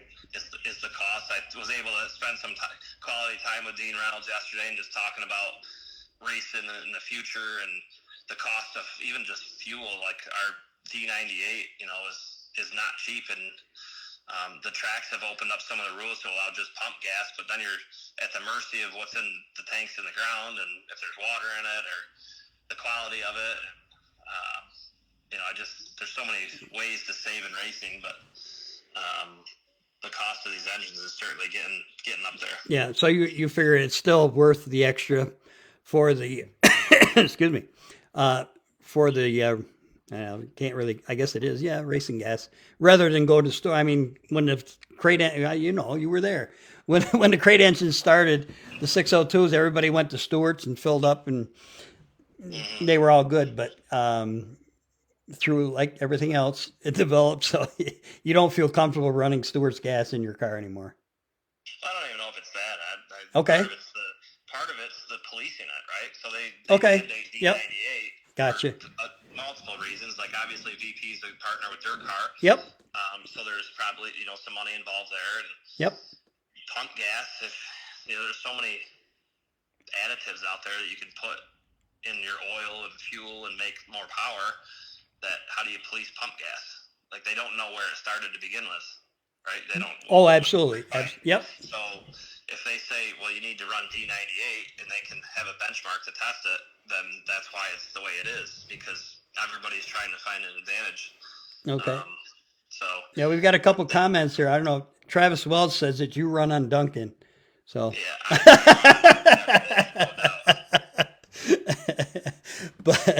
but no, it's well, like I say, things just keep spiraling, I guess. We had a nice long chat with Jay Casimir about tires there, and he's a proponent of that's a whole nother topic. Yeah, he's a proponent of I don't care what brand it is, tell us what brand to run and just let us run what tires we think we should have, and it'll save everybody all the way around, because all these tires that they run are too hard for the racetracks, and so then you got to go. You do a ton of work. Ton of work on it. Yeah. Yep. So. It's the tire deal is out of control. It's a full-time job. I mean, Jay is super knowledgeable. I mean, anytime I can pick his brain, I do, and I don't always do what he says. I mean, I don't know what he talks about, or even if I was mentioned, but yep. Even at Oswego, I always put so much pressure on myself. I'm like, man, am I doing the right thing here? And he says, maybe you should do this. So I didn't do it. And first thing he looked at after the race Saturday is if I did what we talked about to my tires. Yep. I just had this conversation with the local Utica Rome track, and it's got a new owner of the speedway, and yep. I've even talked to Brett myself and told him my personal opinion. Like, you look at these big traveling sanctioning series, and like the high limit sprint cars and all the sprint car stuff they're all lined on the same tire. Yep. I think you want to save costs and grow car counts. Is like you need to look at tires. I mean, I got $20,000 in wheels and tires in my shop for a sportsman team. Yeah, which really, I run 2 different brands. yeah, right. Just that alone would help the Saturday night racer to be able to travel around more and race different tracks. Just having one tire. Yep. Yep. And like Jay said, we all get it why they do what they do. I mean, and they pay the points fund for many racetracks and make it so some of these promoters can actually survive, I guess. So we get that, but it's kind of a reverse thing, because if the racers can't afford to race, then they're not going to be any racing. So it just keeps going around and around. But it's it's crazy. So what can we expect? I mean, obviously you haven't announced everything yet, other than the fact that so Billy Whitaker is going to be one of the major shakers on your car next year again. Yeah, I mean, he's been a great sponsor Yep. for years for me, and he's certainly going to be on our car. And Yep. Ted's Body Shop with Travis Welch is another person that's been great help for our team, and Yep. Rodell Energy, and Zelensky Asphalt is been, they haven't been on my car, but they're coming on board, and they're going to be a huge support for us, and Cool. Vice versa. I'll be helping them out with their program, with their great stuff, and just all the same, great product sponsors, Dig Race Products and Velocity Racewear and Swift Springs, and there's just DA headers, and I have super great people behind me that believe in me, and I helped a ton of people in racing, which most people don't realize, but I think I've driven 4 or 5 different race cars this summer. Okay. And one and a couple of them that weren't even mine. So, Yep. Just always trying to help people and grow the crate class. I was able to chat with Brian Carter quick at Oswego after the victory lane ceremony, and it should have been the last thing I was thinking about, but I'm a huge proponent of the crate racing, as long as the tech is good, and I believe in the tech that's done, and Yep. never have a hard feeling about pole manage, and never have, and have done it many times and been protested and had a motor torn down at Utica a couple years ago, and I'm just such a believer in the crate program that I've been really pushing all summer for that 525 crate motor that GM makes, to try to get that thing legal in dirt cars, an alternative to the 358 spec head, because the cost of those engines is going through the roof. I think to buy one right now they're $32,000 to $34,000. There's not much of a step between these $10,000 crate motors. You're right. $15,000 Yeah. crate motor dressed. I mean, I've been talking with Don Blackshear, and he can put a package together where you basically got to get headers and mufflers and a carburetor, and for $15,000 you have the whole Jones pulley system, and the thing's got Really? the computer Yep. with it and ready to go with modified racing and be competitive with one. So That's a 350, you said? it's the CT 525, and it's an LS based. LS. Okay, it's an LS. Okay, yes. Yeah, Yeah. it's an LS based Chevy small block. All right. Yep. But it makes very comparable power to the spec headed 358s, and they're extremely affordable. They're $10,000 just in the crate from General Motors. Then by the time you get the pulley kit, which is a couple $1,000s, and get some of the bolt-ons and the computer stuff, you have closer to 15. But they've been testing them. Canada, talked to Dominic Lucier at Oswego. They tested it up at Granby, and they had a second with it. They won with it the next night with Steve Bernier, and there's definitely some hope for that program. I hope that it comes sooner than later, because there's a lot of sportsman teams in the same boat as myself that just simply can't afford $60,000 big blocks or Right. $32,000 small blocks. But I can afford a $15,000 crate motor. That would so that would be you said that they are competitive with the 358 specs then? I mean, on the dyno they are. And Okay. Like I said, they Yep. ran it in Canada at Granby. Yep. That's what we've been trying to push for, is to just test it here in the U.S. Like, Okay. Yep. even if you didn't race for points, and you could test this thing at full in some of these small block tracks and see how it performs. Right. Yeah, because that's really at this stage little or nothing, because there are guys right now, and I know you're probably talking with Donna, guys that got 12.5 in a 602. Oh, there's more than that. Yeah, well, some of them, yeah, well, but No, yeah, if you yeah, buy a brand new crate, I mean, carburetor for a crate motor is $2,000 alone. So Right.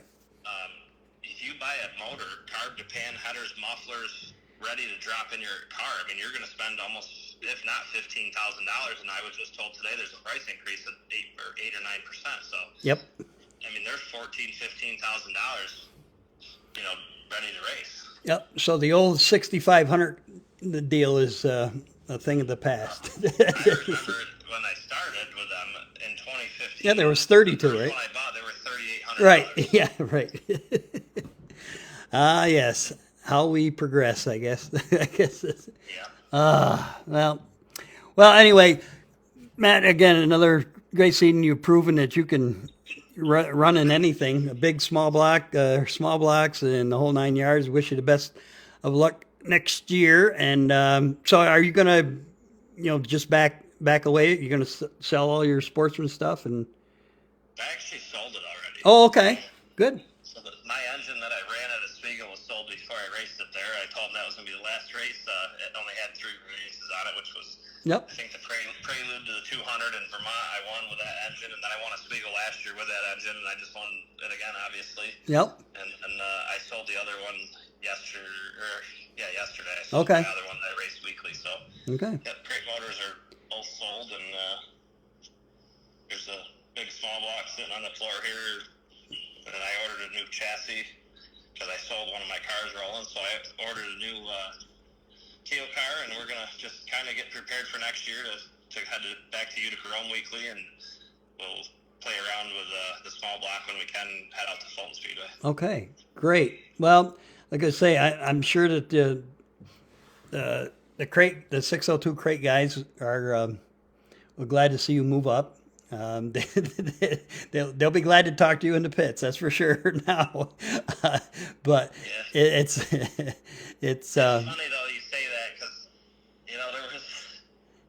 there's been some controversy over the years about Oh, me yeah, on the yeah. racetrack, and some of those same people that are glad to see me go wish that I wasn't gone because there's no, you kind of set the bar for these other Right. teams Absolutely. to Absolutely. get better, and Yep.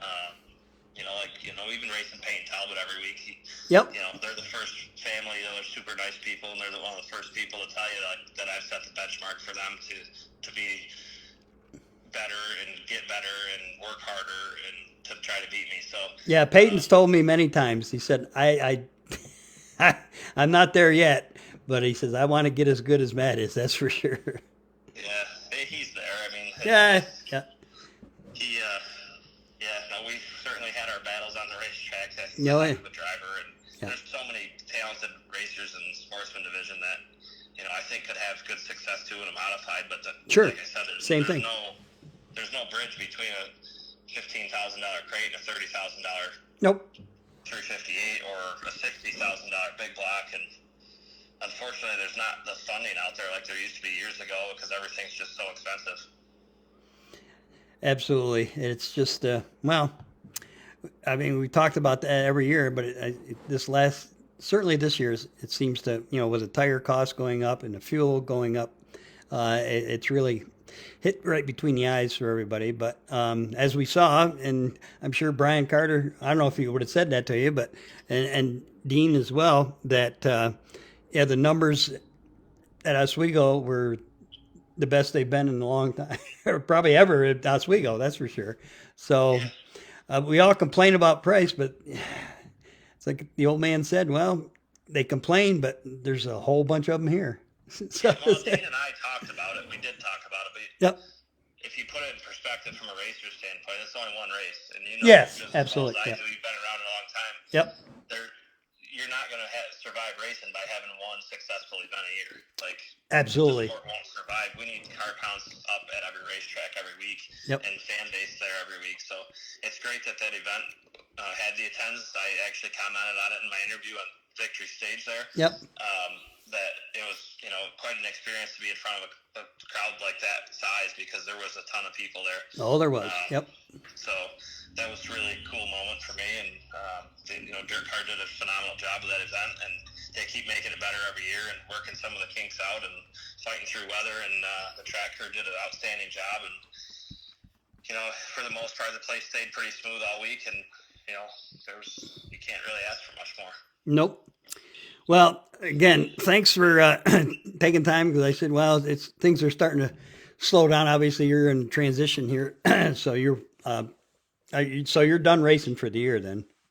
Yeah, we're all Yep. done. We Yep. got. I was working on before you called, just unhooking some stuff on my weekly Unichrome car on that engine to get that pulled out, and so I Yep. can get that delivered this week. And just trying to organize. Just the shop looked like a bomb went off. Basically trying to Well, yeah. hustle to get out of here for Oswego, and then getting back from Oswego and unloading the trailers and getting all the stuff in the shop. So there's two teams out of one shop that run that run out of my shop. Oh, So, okay. Yep. there's just a lot happening here, and Yep. Well, that's why we moved our post Syracuse, Syracuse. I'm no old. Super Dirt Week coverage after give everybody a day off. Well, it used to be on Sunday, so it was yesterday was a holiday, but I'm sure you probably worked yesterday. Anyway, I was chasing my motors around. yeah, okay. But anyway, thanks so much for taking some time with us. Congratulations on, well, we talked about, certainly some of the big ones you won. Devil's Bowl again. That's right now one of the highest paying 602 races, and I guess next year, unless somebody lets you drive their car. I mean, I don't know. Mike has talked about changing the rules around, but if you're a modified driver, I don't know what that deal is. But I think that's a great event. He does a great job. Him and his wife do a fantastic job Yep. of that, and just thankful and grateful to just have enough luck to win two of them things in a row. And he gets some great sponsors that that Fabian Earth Moving, to help Yep. promote that event and put something on like that for the sportsman stuff is just a great event that I would encourage any sportsman team to go up there to race, because he runs a good show, and it's just a fantastic facility to race on. The track is easy on cars, and it's just a great race. Yep, and well, you won a couple of them, so that's made the trip to Vermont enjoyable, especially the one coming back home. That's for sure. Yeah, well, the coming home is the toughest part of the whole thing. It's a long ride. It is. Yeah. You get home at sunrise. You get home, so. Yeah. Well, I didn't get home because I left Oswego after the races, and I thought a couple of friends of mine that camped and they stayed, but we all got back home here at 2:30 in the morning or 5 o'clock in the morning, or it depends on what the deal is. But that's, like you say, it's only once a year, and you do what you got to do. But congratulations on another tremendous season, and best of wishes next year. And I'm sure we'll touch base with you next year when you get your first modified win. Because that won't be too far off, I don't think, the way you've been looking the last couple of modified races you've been in. I hope so. It's certainly going to be a challenge. The competition level is significantly higher, and there's a lot of full timers running the modified stuff. But it's a new challenge for me that I'm looking forward to, and we'll keep continuing to learn and just growing notebooks. Yep, that's what you got. You and Jay are on the same page with that. He was telling he's got a pretty good sized notebook after 40 years of doing this. Yeah. So. I think I have. Somebody asked me about a notebook the other day, and I said, "Which one do you want?" I think I have 4, but right. 3 of them are from the last 3 since 21. So that's when we really started shining. Like I said, if anybody ever asked advice, you got to take good notes, and that's really what let me win the 200 this year in Vermont. It was fuel strategy deal, and everybody was pitting, and I knew before I went there that I could make all 200. So, yep, that was because I had good notes from the year before, and the Prelude race that I took good notes on, and we keep track of all that stuff. Yep. Well, I hear from all the successful racers the same deal. You work at it, and you keep notes, so when you go back at least be in the ballpark when you go back to the same place. The tracks, dirt tracks do change every week. We know that, and that's, I guess. Well, I think Bob McCree always told me. He said that's what made fun about it. You think you're pretty good until you go back and you do the same thing and you're terrible. worse. Right. But And then you really scratch your head. yeah, that's what keeps you young, I guess. I don't know, or makes you old fast, one or the other. All right, Matt. Again, congratulations and thanks for taking time with us. And well, have a great winter and get all that You too. good stuff ready to go next year. Yep, sounds great. Thanks for having me. Yep. Good night now. Bye. All right, so we're all screwed up here. I don't even know.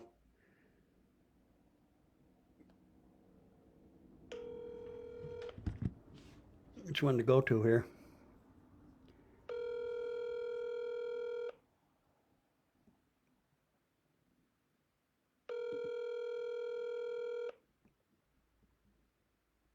Yeah, he probably thought we gave up on him. That was my bad. I will.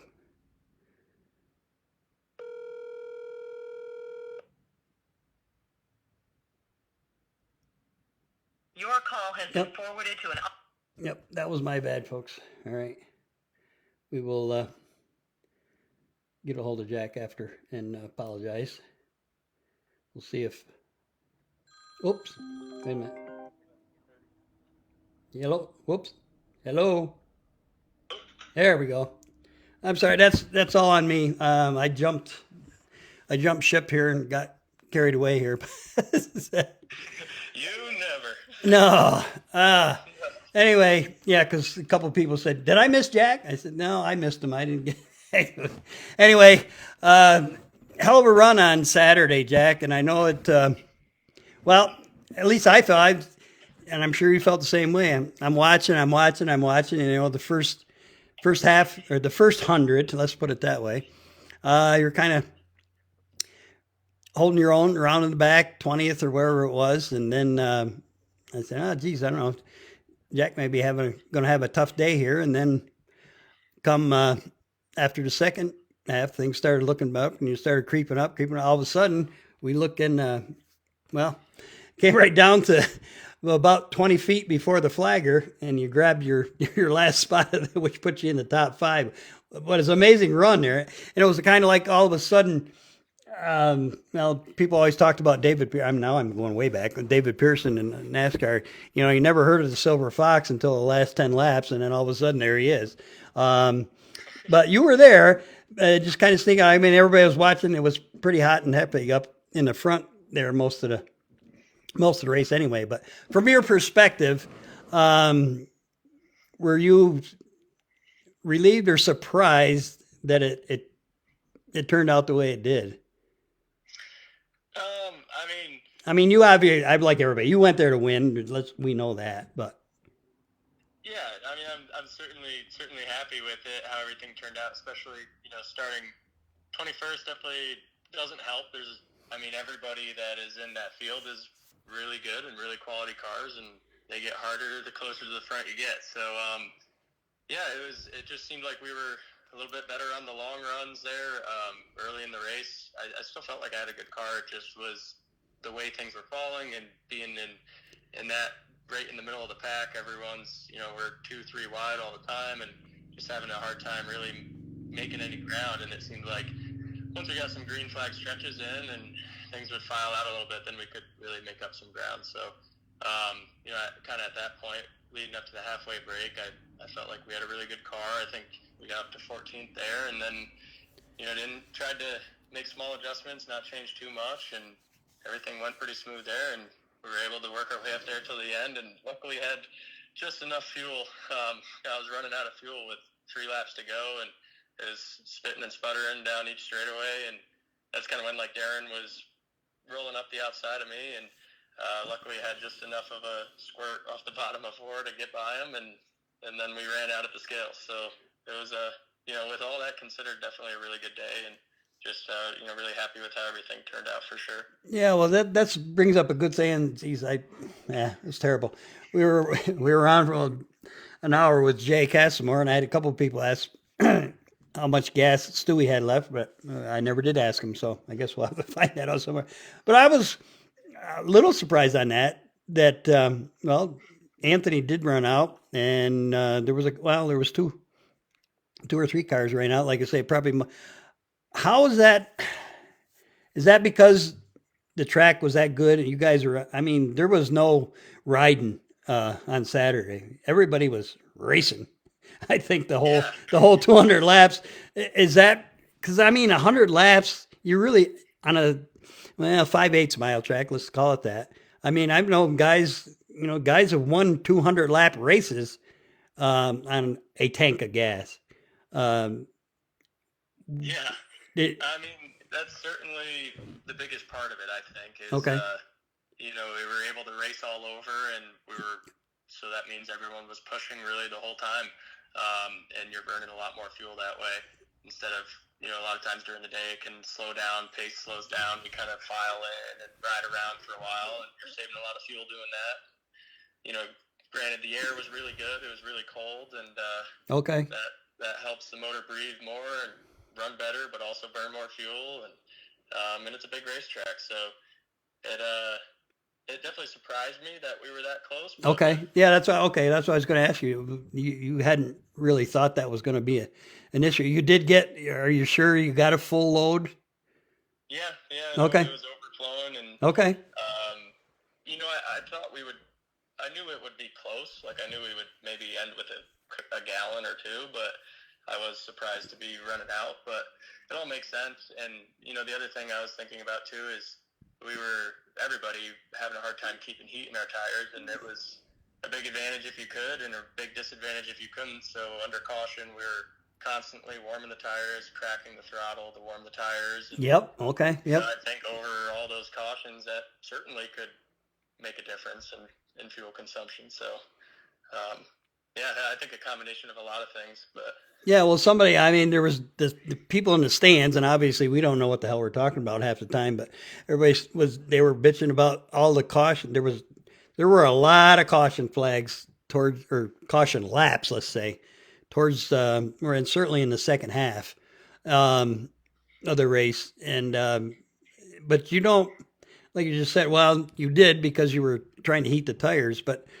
on a normal basis, I know there's a formula because I've had guys tell me, but I can't remember that you figure what you use a quarter of the fuel just lugging around there that you would racing speed. yeah, you definitely use a lot less. I guess I don't know exactly what it would be, but Okay. Well, I figured you're a smart guy. I figured you'd have that figured out by now. yeah, well, there was a lot of caution laps Right. and also laps that weren't counting too. Yes, that's what I'm saying. Yep. So, That's what I'm saying. There seemed to be, I don't know. That's a topic for another day. Why they run so many laps there guys basically just stopped and pulled off the track and didn't. yeah, I think there could be maybe some different Change, rules or yeah. procedures put in place to kind of speed up the pace of that, because I think we all saw that it was some of the yellow flags were a little ridiculous for a car to come in and try to fix something that's running a lap down with only a handful of laps to go, and we're waiting around for them. So when fuel's a concern, it can be an issue. So Yeah. I agree with that. So you were sitting there in a car going around, and you were thinking that man, this is if I run out of fuel because of this.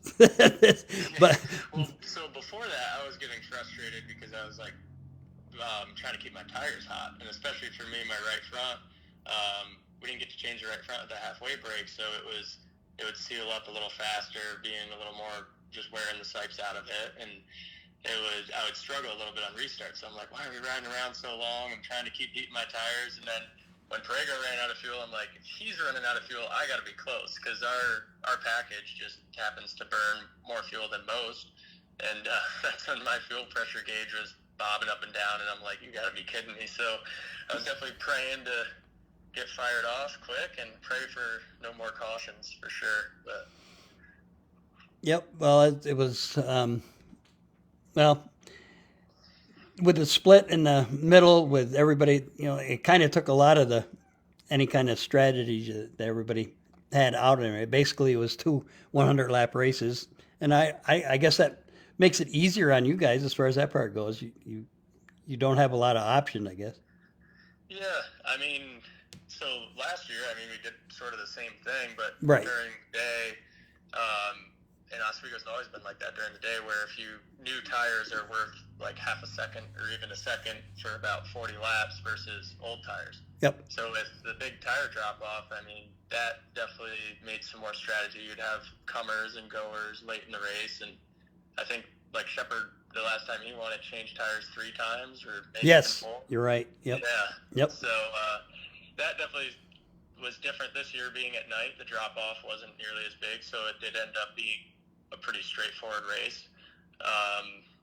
You know, I don't know if it's good or bad. I mean, I like the fact that we were racing the whole time and up on the wheel and not trying to save equipment. But I mean, you can argue Yes, that right, how yeah. a 200 lap race is supposed to be. So I see both sides of it for sure. Yeah. Yep. You know, I think initially we did the 80 lap break and a 120 lap break for fuel, so that would change the strategy a little bit. Maybe we should bring that back. Yes. But, Right. Because if they'd had done that and things turned out the way they did, there would have been a bunch of guys running out. yeah, If you figured you it- never know. And like, you know, if Stewart is the leader, if there's a 80 lap break and a 120 lap break, it's like, well, he might not want to pit at lap 80 and let Williamson or someone else get track position, or vice versa, try to stay out and Yep. then lose the track position. So yeah, it would definitely change things up a little bit. But the track did stay racy the whole the whole deal. It never really locked down to a certain extent. Yeah, absolutely. I mean, I don't think there was ever really a more dominant lane than any other lane at any point, to be honest. I mean, even late in the race, you could be right up on the fence or roll right through the middle or roll right along the wall, and so that was definitely really good, and you know, produced some really good racing. And that's, you know, the way the track was helped me be able to make the charge I made. And, you know, others went forward a lot too. So yeah, they definitely did a phenomenal job with that, and I do think the nighttime racing is probably the way to go for sure. Yeah, as it turned out, it was more nighttime, but it wasn't as much nighttime as they originally. It was going to be 5 o'clock before anybody hit the track every day, and it turned out to be 2 o'clock. So there was a little bit of drying and going on during the day, but it still held up very good. Now, we were talking to Jay Casimir earlier, and he says that Tommy Conboy, of course, the crew chief, who knows Jay's, now this is Jay's word, he knows more than Jay about everything. And he said he definitely does. He said it was because Larry White was blowing oil down. This was on Friday on the 358 race. Why it actually, the track, he said, because usually it doesn't latch down. That's a really good point, honestly, and not something I had thought of before, because I think we all thought it was kind of strange that it latched the way it did, being that night and that cold, and you know, it's not really an abrasive surface, and Yeah, maybe we're because- wondering, well, maybe it's just too many laps on it during the day. But I Yeah. do know, actually, funny story, my first year at Oswego in a big block, I won the Last Chance Showdown, and kind of the reason I ended up winning it was I think Brett Hearn blew up or lost an oil line and laid a bunch of oil down in a spot and won it too. Mm-hmm. And I so happened to find that after a couple of laps when that oil got dirty, it was like a wicked traction strip, Yep. like almost a strip of rubber. Mm-hmm. And so that would make sense. And if, you know, it lays on the bottom and people get in there and start running it, Yeah, because I didn't realize, because I couldn't tell from the back grandstands, but Jay said that they were actually telling Larry to pit, but he didn't. And I was surprised that, I don't know how many how many gallons of oil, or gallons, yeah. How many quarts of oil your cars, what are they, 14, 15 gallons or more? Or not gallons, quarts. I'm sorry. spec small block, I think maybe 8-10 quarts. Is Like that big all? block's 14 quarts. Well, Yeah, I yeah, thought he burned all of that. I would thought, but Oh, yeah. It was going for a while. oh yeah, a long time. And so anyway, yeah, that does. But he said That's that interesting. Yeah, because he said, you know, basically Jay said, you kind of said the same thing here just now. He said the track conditions both Friday and Saturday were almost identical. The temperature was pretty close. Sun was pretty close. I mean, everything was about the same, but it never latched down much at all on Saturday. No, and it wasn't even like not even in spots or anything. It wasn't even like showing signs of trying to, you know. Right.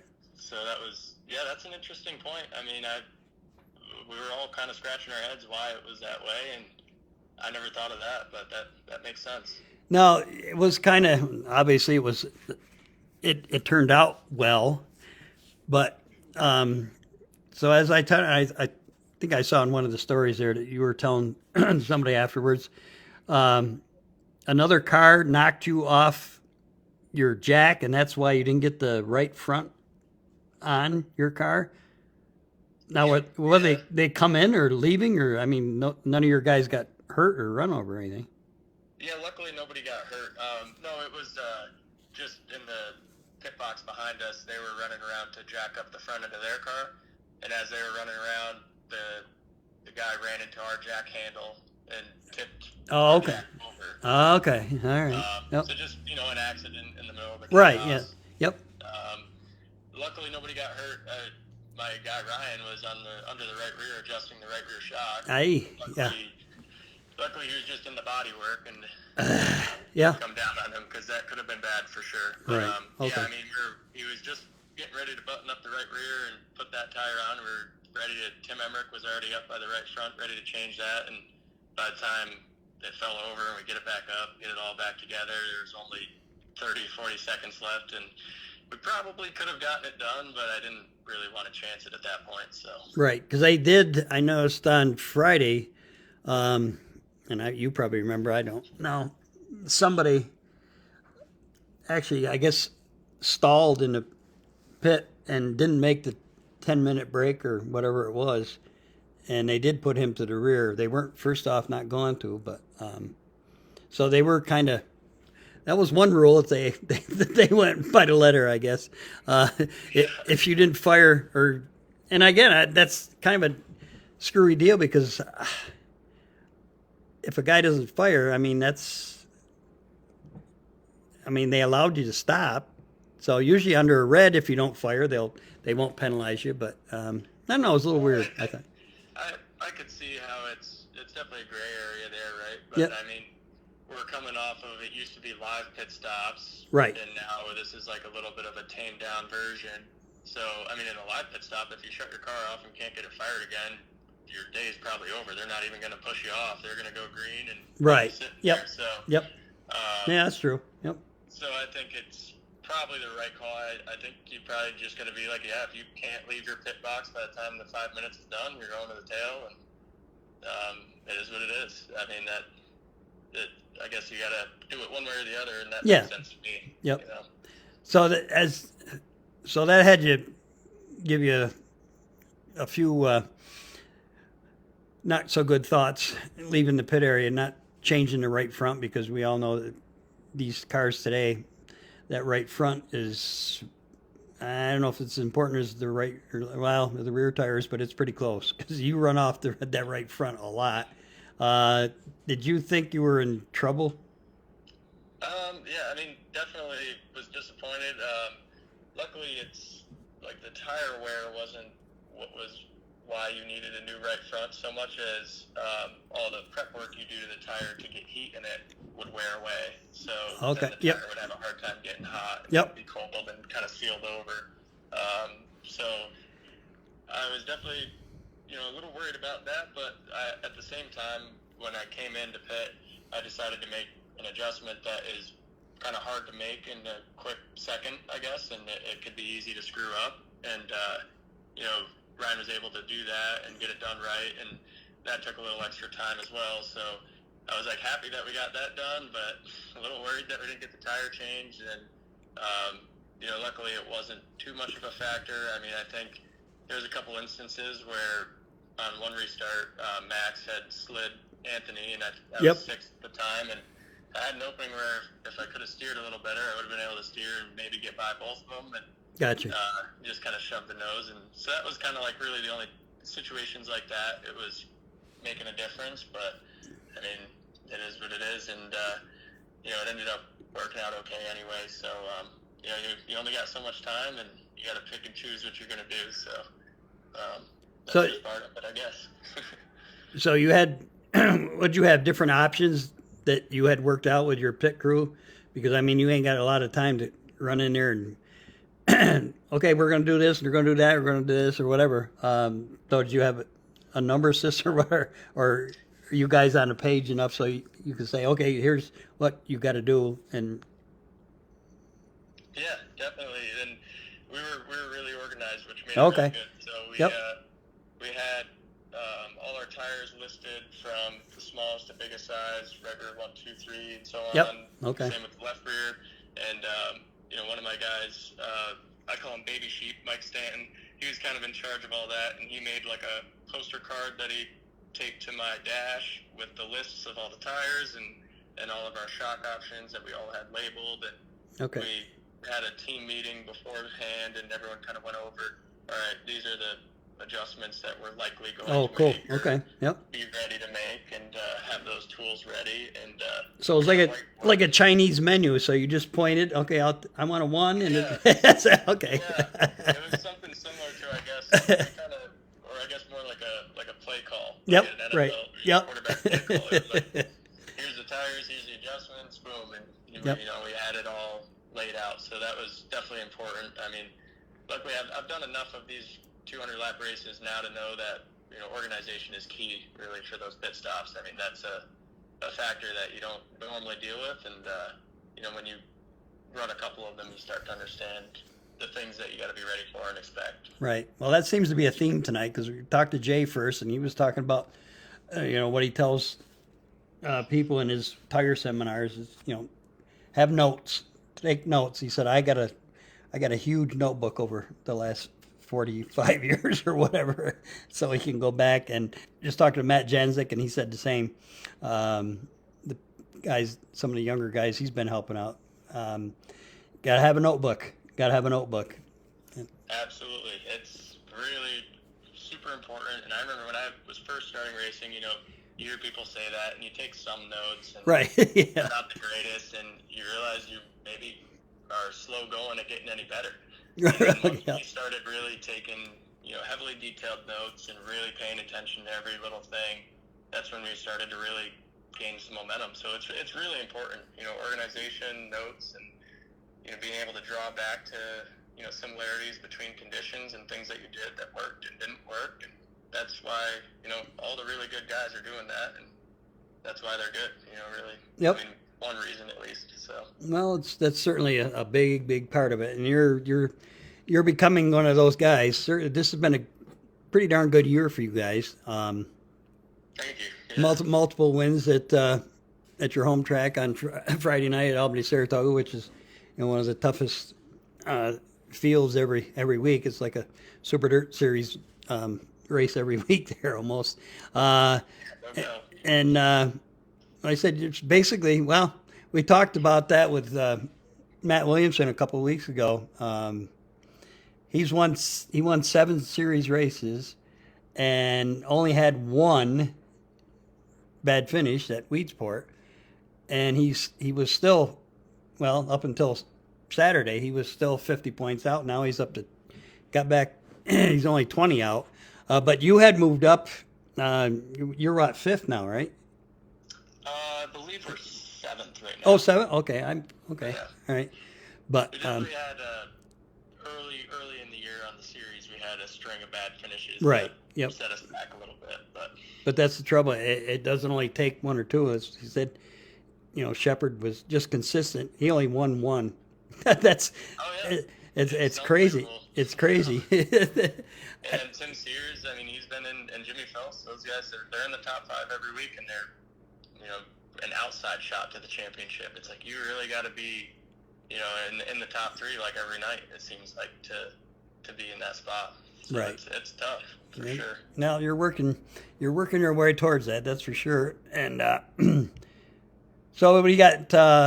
You doing anything this weekend? I haven't really thought about it yet. Okay. You know, there's practice practice at Orange County Saturday and throwing around the idea of maybe doing that, but I don't think Okay. we have any racing lined up. No, well, that's what I say. It's kind of winding. Of course, we got Eastern States, and then I'm sure you're going to Charlotte, right? Yep. Yep. Yeah. Yeah, everybody looks forward to going down there because it's a lot of stuff to do down there when you're not racing. It's definitely a cool event. All corners of the dirt racing come together, and yeah, it's a good way to end the year for sure. Well, that's what I tell everybody the story. They probably heard it 100 million times, but that's what really, I think the second year I went, I haven't gone to all of them, but I've gone to a lot of them. And you're standing at the fence watching, actually it was modified hot laps. And I looked over and there's Steve Kinzer was standing, probably, I don't know, I could have touched him if I wanted to, but he was standing there talking to his friend there. And when the hot laps got over and he turned over to his buddy and he says, these damn modifieds. He said, I'm glad we get to race and watch these guys get the ride. He said, these guys race better than we do. And I said, okay, here's the king of the sprint car world. And he loves watching modifieds race. I said, that's pretty cool right there. So Yeah. I think they race pretty good too, but I'm a little biased. Yeah. Well, they're so damn fast. Well, I know we're getting to that point too here now where everybody is so damn good. Well, you notice every week you fight this every week. It's tough, but I guess that's what makes you better. It's how you want it to be, though. Yeah. It's better than it being the other way. It's good to have a lot of strong cars out there, and that's what we have right now. I mean, obviously, I haven't been around very long, super in the grand scheme of things, but Right. There's a lot of good cars that can really run up front and win races everywhere you go. So it's definitely cool to see. Why do you think this year was? Maybe that's just me making it up. I mean, you've had pretty good years the last couple of years, but I mean, this year really you were mentioned many times about the strong races you had and wins and whatever. Is it just laps and experience, or did you? And I'm not asking you for a secret, but did you did you find something that has really made your car competitive week in and week out? I guess it's not really one thing. Okay, yeah. It's definitely me getting better as a driver, or at least hopefully getting better as time goes on, right? Yeah. Running the team better, being more efficient with things and notes like we talked about. And, I have my employee, Brendan Dara, Tomater, he races himself too, and that's new this year, and he's been a really big help in the shop. It's like we really just have our stuff dialed in and together, and we have a good process of doing things, and I think that makes a big difference on the racetrack. And and it's just you start putting all those things together, and really, I guess maybe this year one thing is we started to focus a lot on finer details of the car and the engine, and getting the engine to maybe run a little different with maybe a carburetor change or adjustment or header change and adjustment. That's some things that we've done, and you got to have every piece of the puzzle working properly. So we've really stressed that, and that seems to be really paying off so far this year. No, I'm not trying to be a negative Nelly here, but it seems to me, and what do I know? I'm just a fan, but that you really prefer to run the bottom every race if you can. Is that just because that's the shortest way around, or do you feel more comfortable down there, or you just? I think it's just what I'm really good at. Okay, there you go. That's fine. I'm comfortable running the top, especially it's just I feel like, and I think one thing to work on for me as a driver would probably be to be a little quicker to jump to the top in some scenarios, but all this year, especially at Malta and stuff, I was really making up my ground on the bottom. That's where I was faster than most others, and it just, maybe I should go race asphalt, because it seems like it's crap on the bottom, but it's not, I don't know, it just seems to suit me. And okay. Well, Mark Johnson's made a career at Albany, Saratoga, running on the bottom. There's now he's had to venture out to the top a few times here lately, and but yeah, it Yeah, you definitely want to sharpen, or at least make an effort to try to be as well-rounded as possible. But yeah, I don't know. It seems to be what we're good at. So.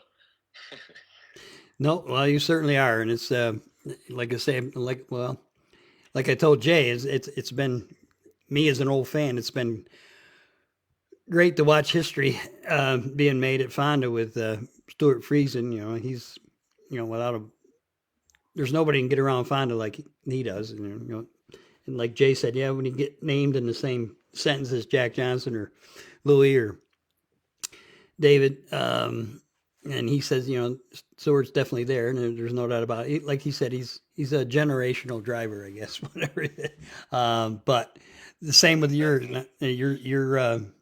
he's got about what 15 years on you as far as racing at least. So Hopefully you can be part of the next generation. oh yeah, and it's great for old guys like me to have guys like that you, and now we talked to Matt Jazik there just a little while ago. He's going to move up to the modifieds 358. What he's going to have, but apparently he's got a big small block. He's going to run at Utica, so to run the Deo stuff. Oh yeah, that was right too.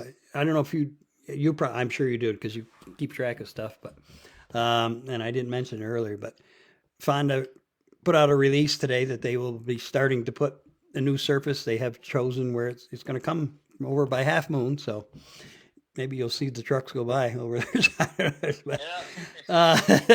Maybe they're going to take something that Lyle's got over there. I don't know. Maybe they're going to buy. No, I don't doubt that, but buy some from the farm that Lyle has. But it wouldn't be a bad idea. I mean, they got some good dirt over there at Albany, Saratoga. So. Yep, that's for sure. But anyway, that will be starting. So that hopefully will quell that rumor there. And I know you're looking forward to. Oh, that's right. Got to congratulate you.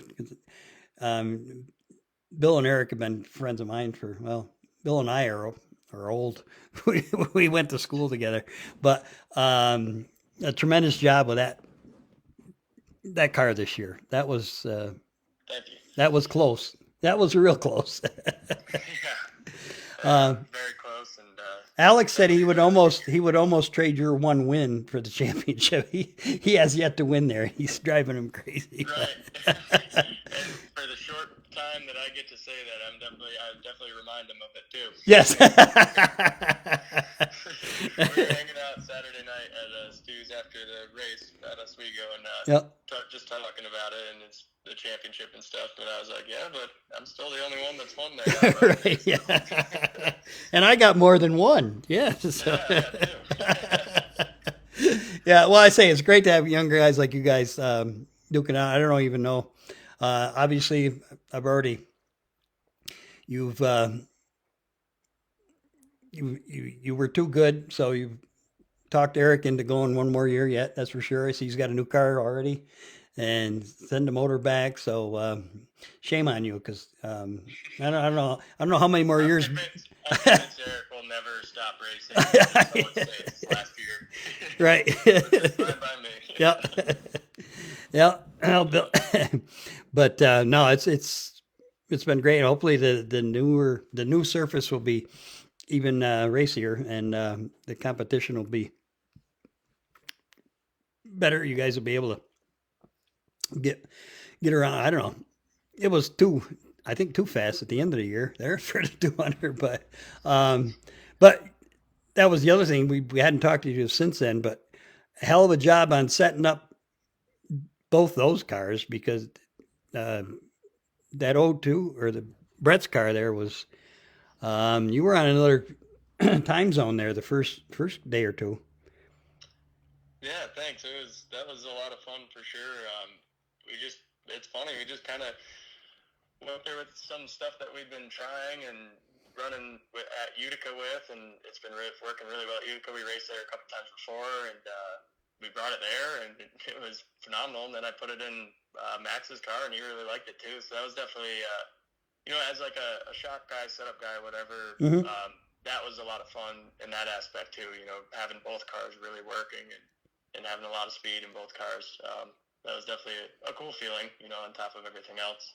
Yeah, and it turned out it looked like it was going to be not a well, it wasn't a good ending, but it could have been a lot worse. And I think Eric was about ecstatic when he found out that the motor wasn't hurt that bad. So that was I would be too. You know, yeah, yeah, very, yeah, very minor. And yep, that's no. yeah, that's you get away. It's like getting away with murder almost. Oh, yeah, almost, yeah, yeah. Well, it was kind of neat because you and Max ended up pretty close on Saturday as well. Yeah, He- yeah, that was definitely cool too. You know, and it was funny. When I got early in the second 100, I got to like 10th or so, and he was 9th at the time, and it was kind of like I just kind of followed him up through. You know, he would get by a car and make Yep. an opening for me to get by. So yeah, that was cool for sure. Yeah. Now, how did you get to know him? Because I mean, you're one of the reasons why obviously you are the reason he came up to drive Nelson's car. It's funny. I think it was the Outlaw 200, 2018, my rookie year running modifieds, and we were just like in the ticket line, and the line was, I don't know, everyone that's been to that race knows that like it'll be 4 miles long, and they'll still wait to like open the gates. Uh-huh. It's like they sweep the pits, and Yep. the pit window's closed, and they let the line get up 2 miles long. Yep. So we're waiting there, and we had camping chairs that we had set up. We were sitting down, and he came over and sat in one, and we just started, you know, bullshitting. And Yep. yeah, we've been really good friends ever since. I mean, we you know, hung out more when he was racing up here, but it's yeah, it's definitely a funny story. No, yeah. Does he do it? Is he a setup guy? Does he know the setups and stuff? Or I mean, he's a hell of a racer. We know that he can get in anything and go. But I mean, obviously you set the cars up for here, but I mean, he obviously the HBR team is one of the best teams around too. So, but is he have input? I mean, he did spend a couple years up here racing weekly. So Yeah, definitely. I mean, he knows what he's doing. Okay, He yeah, well, can scale a car. okay, all right. Build shocks, and you know, I think the only thing is now he's been out of the game a little bit doing Right. late model stuff. So Yep. that's where I could kind of help and be like, you know, he's like, oh, you know, I was running this last year, a couple years ago, and it's like, oh well, you know, we still kind of do that, but do this. You know? Right. So, Right. Yeah. just catch him up to speed. But yeah, he knows a lot about the cars and stuff, and you know, definitely was doing all his own setup stuff when he was at HBR. So he's pretty sharp for sure. Absolutely. And well, I say it.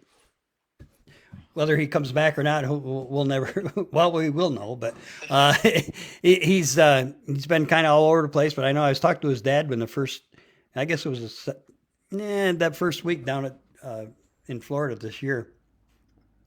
And I've known Mike since he was racing, so that's how old we both are. But he came up to the stands. He was watching.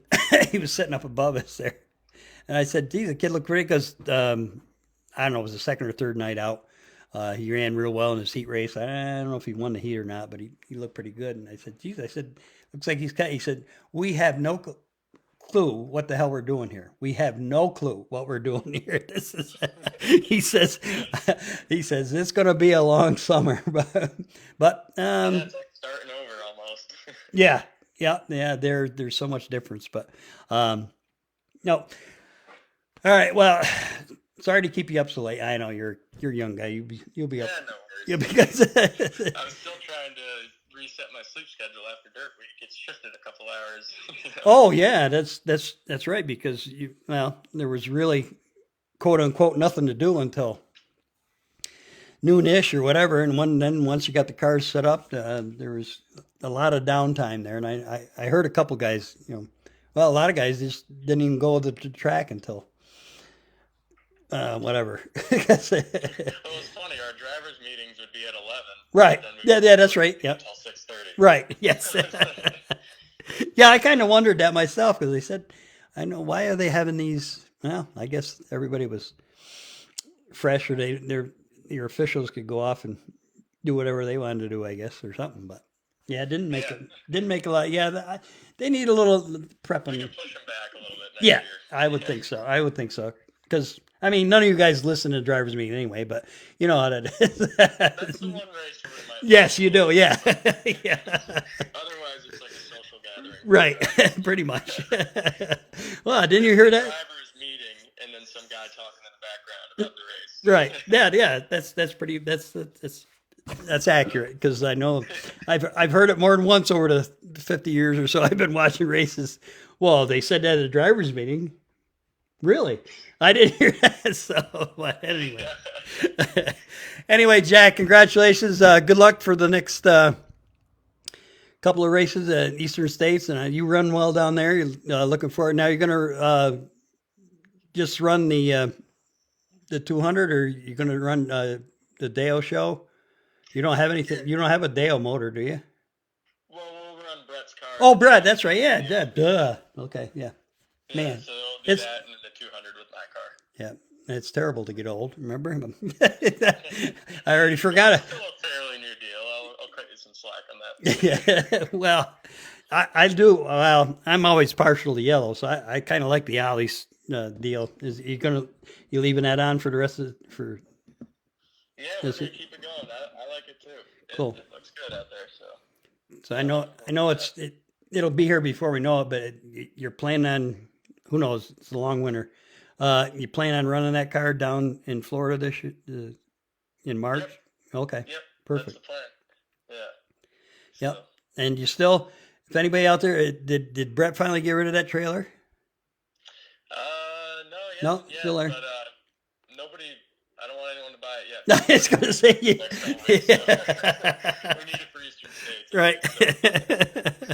Not available for a couple of weeks. They can come check it out at Orange County. And Yeah. maybe Well, you can show them how great it is. I mean, look at it. Yeah. You know? we'll be showing it off. So Yeah. if anyone's listening that's interested. Yep.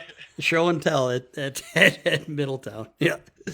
All right, Jack. Thanks again, and congratulations on a really good season, and certainly a great run on. Hey, finished fifth in that race with what 80 or 85, 86 cars trying to make the show. Certainly nothing to hang your head about. I know you guys out. Everybody wants to win, but hey, you're getting close. That was your first top 5 there, right? So. Yeah, thank you very much. And yeah, definitely at a race like that, top 5s are almost like wins. So Yeah. but yeah, appreciate that. And, Just thanks for hoping the having me. check is a little better. That's all. The next time. Right. We can't complain. I mean, No. Still a good payday. Absolutely. All right, Jack. Thanks again. Yeah, thank you. Yeah. Appreciate it. Good night now. Sorry we're so late here. No worries. Yep. Bye. Bye. All right. Now we'll take the final. And I apologize, folks, if I know some of you had to check out. You can always come back.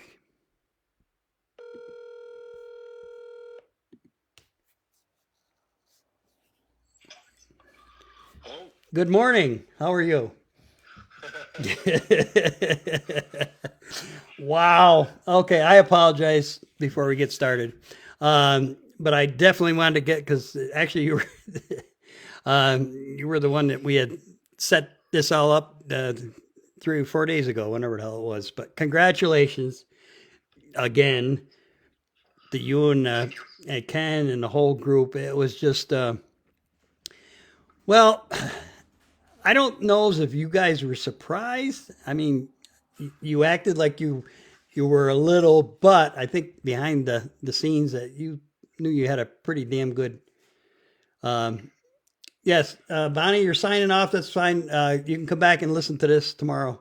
It'll be up for at least a couple of weeks anyway. So we got some of our older people are leaving us now. But oh, she's getting up at 5:30. God bless her. Okay. Anyhow, I think you went. Obviously, everybody goes up there to win, but I think you guys really, really felt that you had a good chance of winning this thing, and you did. Yeah, I mean, the way the last couple months had gone, and just I don't know. I wouldn't have said I'm picking us to win it, but just solely because there's so many guys that are so good, and they all have way more laps around there than I do. Now, that was your first, and we said that at the beginning of the show. That was your first time at Oswego. Is there any track that you've run around here that's anywhere near close to that? I mean, obviously it's a big track, so it's kind of like Fonda, but the turns are different, and man, that place is fast. Yeah, it's fast, but I honestly feel like you can't carry as much momentum around there as you can at Fonda. Really? Okay. Yeah. Well, yeah. Okay. But I don't know. I think it's just the configuration's a little bit different. It races pretty similar to like Orange County for me. Okay. Yep. Yeah, the turns are pretty flat. Yes, there's. Yeah, which is also a pretty fast track. I mean, Oh yeah. Yeah. I don't know what I'm doing wrong. I haven't been able to really find any lap times other than like practice and time trials. But yeah, we're Yeah, you guys are what, 24s, 25s? What is it? Or I can't remember. Yeah, I don't remember, to be honest with you, what we had, or on Thursday to Friday, but Yep. Well, I know it is similar to Fonda. there's no easy wrecks there because if you get in that boilerplate, it's not good. Thank God that you guys never. I don't think, unless different, but I don't think you even got close, did you? No, I mean, I don't like flirting with disaster. Right. But there was a fine line on the top where you either were in it or you were in the loose stuff, and I tried staying just below that and letting the car, just kind of get up to that line. Yep. And actually, that was the move that actually got you the win because I know, Ken had joked about it a couple times after the race there. We were talking to you guys in waiting for somebody to tell you to take the motor out. That he just about had a coronary when you went to the top and drove on by Luke. That was pretty impressive. That was. Had you tested that? Had you moved out a little bit? I was watching the race, so I probably should know that. But were you pretty? Well, obviously you were pretty damn confident because you didn't want to get out in the loose stuff. But when you made that move, you were pretty sure you were going to be able to pull it off. Well, yeah. I mean, I went up there a couple times earlier when Luke and Chris were battling side by side in front of me, and yep. I found it, but I'm like, I'm not going to show anybody else this line this early in the race because somebody's going to use it to get back by me. Mm-hmm. Is my thought. If I wait and then commit to it, and once I went up there, the only time I came off of it was on restarts. But you could get such a good run down the hill on the restarts on the inside that I could clear whoever was outside of me going in and drive up across the track. I think that is true. That does actually go downhill there. Oh yeah, coming off of 4 on the bottom, you're running right downhill. It's just it's weird, but so you can actually feel a sensation in the car. Oh, you can see it. Oh, okay, yeah. The track just okay. I ran the line I was running because when we were sitting up there on Thursday night freezing our butts off, I was paying very close attention to where a few specific people were running. And I told everybody, when we got back to the house that night, I said, if I can figure out how to make this thing work on that line, we're gonna be in good shape tomorrow. And that's really all it took. So did you have to make a little adjustment to your normal setup, or you didn't have a normal setup because you've never been there before, but no, I pretty much came with what we would go to Fonda with. Okay. I didn't go exactly with what we would go to Fonda with, just because I know that the corners are a little different. It's a little different getting in and getting through the middle. But one of the changes we had made, we changed it back to what we had been running at Malta and Fulton, and it really it let the car get over a little more, and it just worked way better. And the only thing I just added some more weight to the car for the feature just because I was worried about being light with 50 laps and with cautions, and I didn't want to roll on the scale that Right. 940. Yeah, you're right.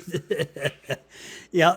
So I mean that gave you one. That gives me one of your little secrets. So you do run close to weight then normally? I try not to, but with this car, I don't have as much lead on it as I do my other car. Okay. Yep. And I haven't really. I mean, we were in the Honda with it, but I don't know. I was just worried with 50 laps, and if the track was going to be hammered down like we rolled out on, you're going to use Right. more fuel. Right. Yeah. Which we were just talking to Jack Lehner, who said he ran out on the scales with the modified, and he was a little bit surprised too. But we I know. between the two of us, we decided that's because it was hammered down for those guys on Saturday. Yeah. Yeah. But when I got to the scales, they're rolling the car in front of me back on again. So I'm like, if they roll that car off again and back on, I'm shutting my car off because I have no idea where we are weight wise. Oh, okay. Yep. Burn off extra fuel just Yep. for that reason. Yep. Yeah, because that's what I should know that because we talk about it a lot. It's that a gallon of gas is what? How many pounds? Six yeah. or seven. Okay. Somewhere in there. Yep. I can't remember exactly, but Okay. I know a 5-gallon can. after the heat race, I was like, well, if we burn off that much, yeah, we're probably not going to make it. Okay. Yep. Yeah. But it was. Now, I should know this because I've asked you probably 100 times. I asked Ken as well. But so this, between the white and the black car and whatever, this is the newer one. The newer. Yes. Yes. Okay.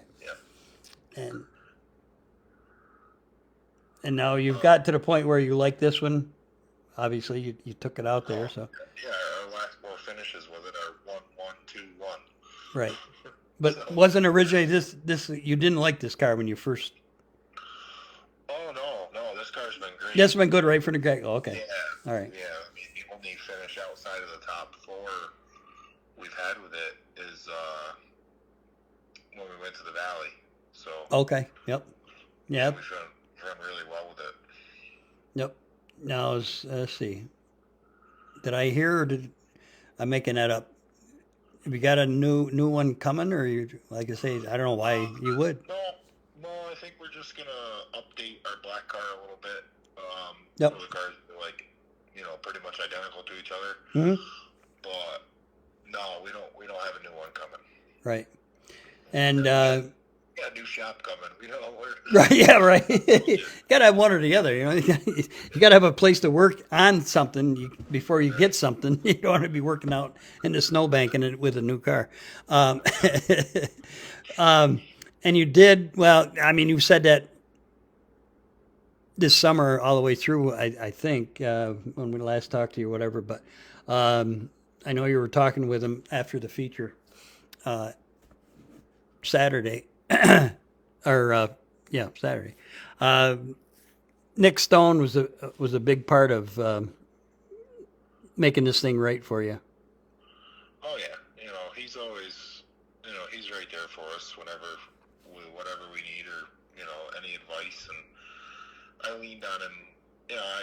I'd say I leaned on him more than I normally do, just with he's experience up there. Yeah, he's been around there. Yep. How much is the track going to change? Those questions, and what do you suggest? Mm-hmm. And then, we talked it over for a little bit in this trailer, and I went back and made the adjustments we discussed, and it was, you see the results.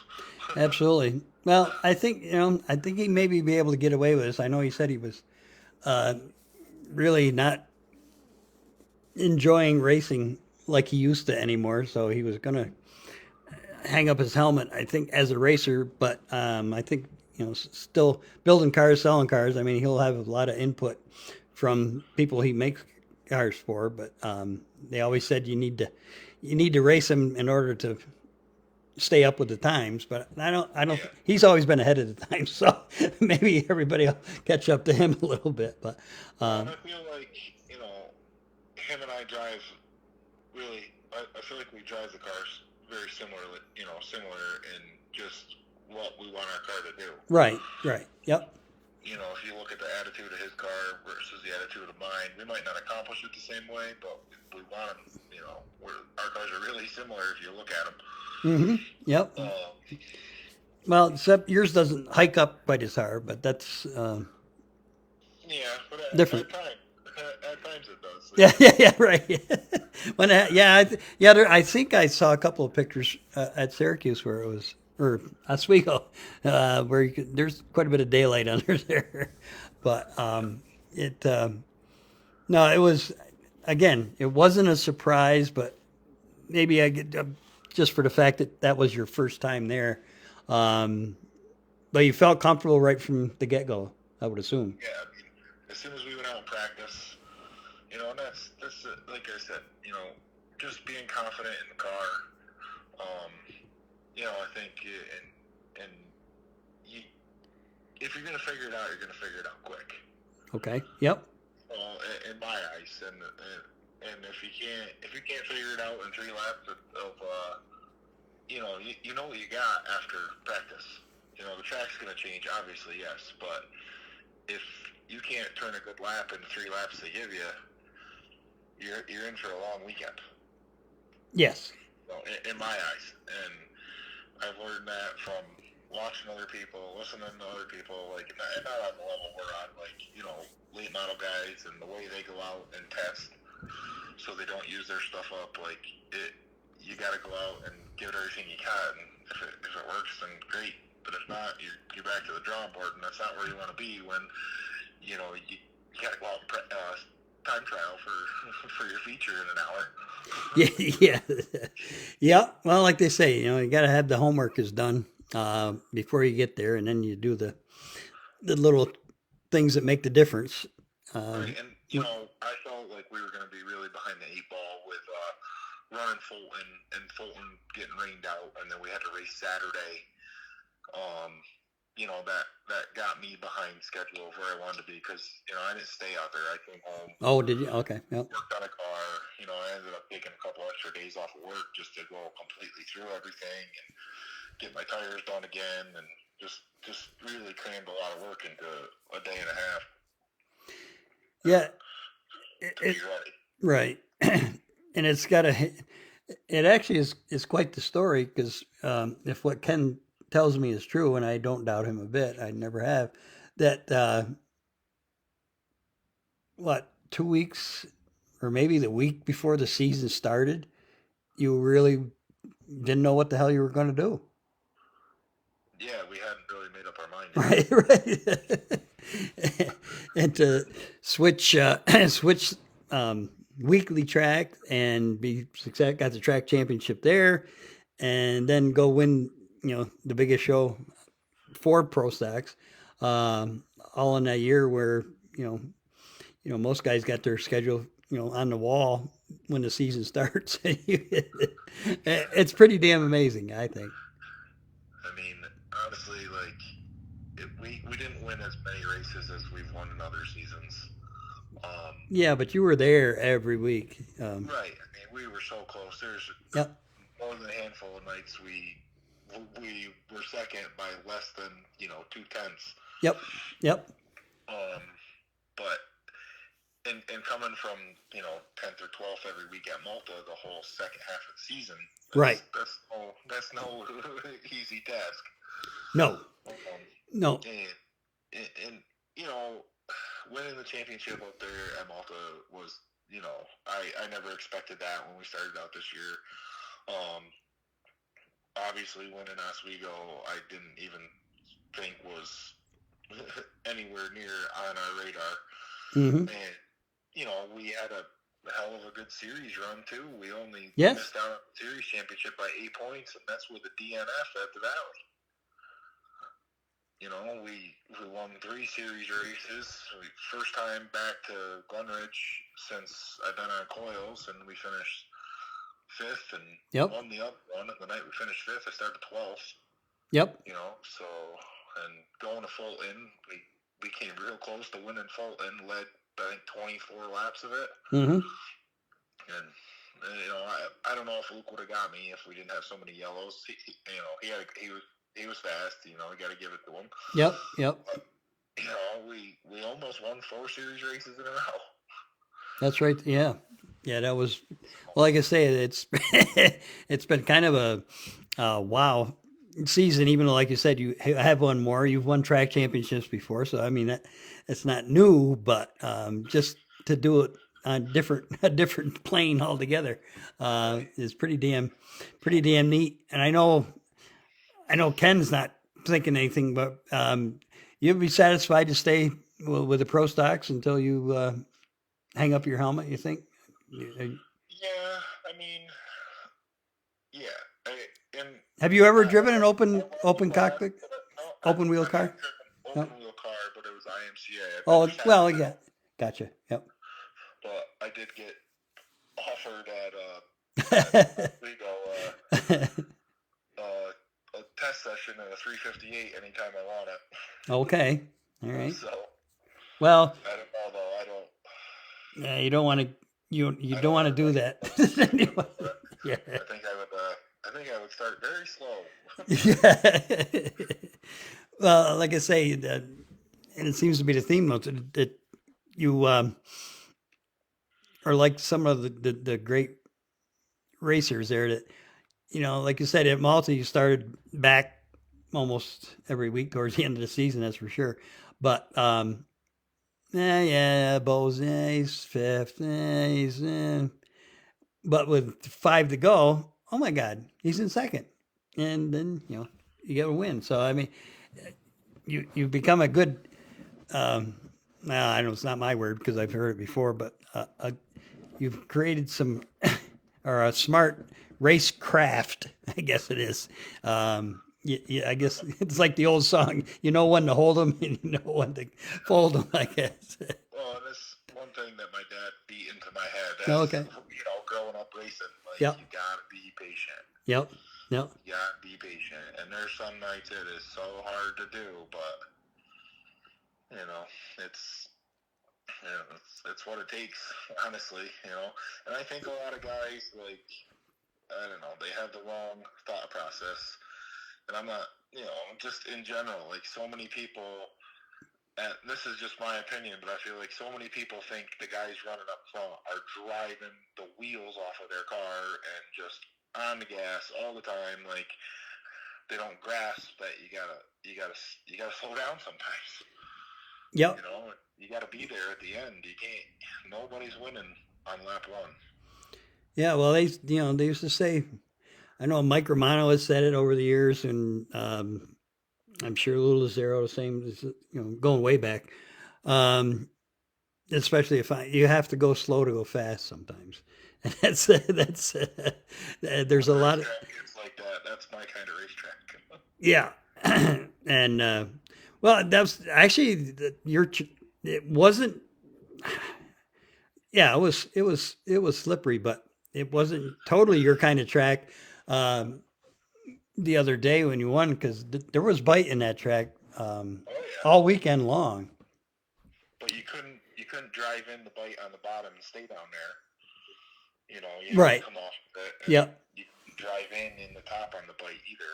You gotta, you know, use the whole track. You know, or not necessarily the whole track, but different parts of the track, getting in and getting off the corner as you would, you know, instead of just putting it against the cushion and standing on it. Yeah, but I've not that I'm anybody, but I've told you guys this before, and I told Ken this too. Especially at Albany, Saratoga, your car just seems to go where you want it to go. It turns when it's time to turn, it turns, and that's all the dirt racer can ask for. Well, I'll tell you that white car the other day. I mean, it didn't matter where I went, top, bottom, middle. Yep. It was just on point. Yep. And I could get right back to the gas and not buzz the tires. The car was just working great. It was, and Well, I know we've done this several times already, but of course, Ken and Debbie, of course, you're the car owners, and whether now you do most. Well, I guess yeah, you do. Have you got a guy or two that really puts a lot of time in the shop with you? I mean, Or no? when they can. Okay, That's- fair enough. Yep. I mean, I do probably, I'd say 95% of the work in the shop. I Okay. mean, it's, Yep. you know, my buddy Adam, he's been with me since I started doing this. Like, his dad used to help my dad. Okay. Yep. Yep. And, we grew up together doing this, and, we both got families, and he's got a job that requires him to be out of town for weeks at a time with training. And Oh, okay. Yep. he gets to the race. I think he made it to the races like 2-3 times this year. Okay. Yeah. But, when I get out of the car, and that's who I am like, okay, this is what the car's doing. What Right. do you want to do? Yep. Yep. Because when he's there, we don't even have to talk about it. Like, he watches it, he does the changes he wants to do, and we might, just Let's, verbalize it a little bit. But Yep. my answer is usually whatever you want to do. right. Just because we've done it so long together, we know what we want. Yep. So, Well, and that being said, if you do 95% of the work or whatever, that says about how many hours you figure you spend on a car during race season, during the week. oh God. And yeah, you'd probably scare yourself if you added it all up. I mean, it all depends too. Like, Okay. if we don't get anything torn up, it's not crazy. Okay. Yep. That's the convenient thing for me is that I can spend every lunch break at the shop because the shop's only 2 miles from my work, and Okay. so I get to go work on the car in the middle of the day Yep. for an hour, and then go. So now is that going to screw that up with the new? When I get out of work at 4, I go. I stay till 7:30. Yep. 8 o'clock, and so I only get a few hours in after work, but I got an hour in during the day. Yep. So is that going to screw that up? Is the new garage farther away from work now? No, it's closer. Oh, closer. Okay. So you may get an hour and a half now. Okay. Whatever. I don't have to go through any traffic lights. Oh, the traffic light, you mean? Okay. That'll save me some time. Right. Well, where I was going with all that rambling was, you must do your maintenance well, because I don't remember you could probably tell me, but other than, a jingle or something on a track, I don't believe you had a DNF, for any mechanical issues, did you? No. Nope. No. I mean, we had a part failure riding around under caution, but that was just a bracket just broke. Yep. It was out of, all of a sudden it started clunking. I'm like, what is that? And before I could even think what it might be, it broke. Mm-hmm. So it seems to be the theme. I got to do your homework, that's for sure. But the theme tonight is everybody we've talked to, we're all winners of the races out there. Everybody's got to have says their main deal is to have a great notebook. Do you guys do you have a notebook that you work off of, or? no, we had about 6 of them. Okay. Yeah, that sounds about right. Yeah. Yeah. And honestly, most of the stuff, a lot of the stuff we're doing, we don't even write it down. We text it back and forth, Okay. and then go back and just, put it in the note in the phone, or Yep. jot it down in our notebook of, okay, this worked, this then, but we totally changed how we did things this year, from the way we went about scaling the car, and it as you can see, It works. Oh yeah. Absolutely. Yep. Yeah. So don't change it when you get in the new garage then.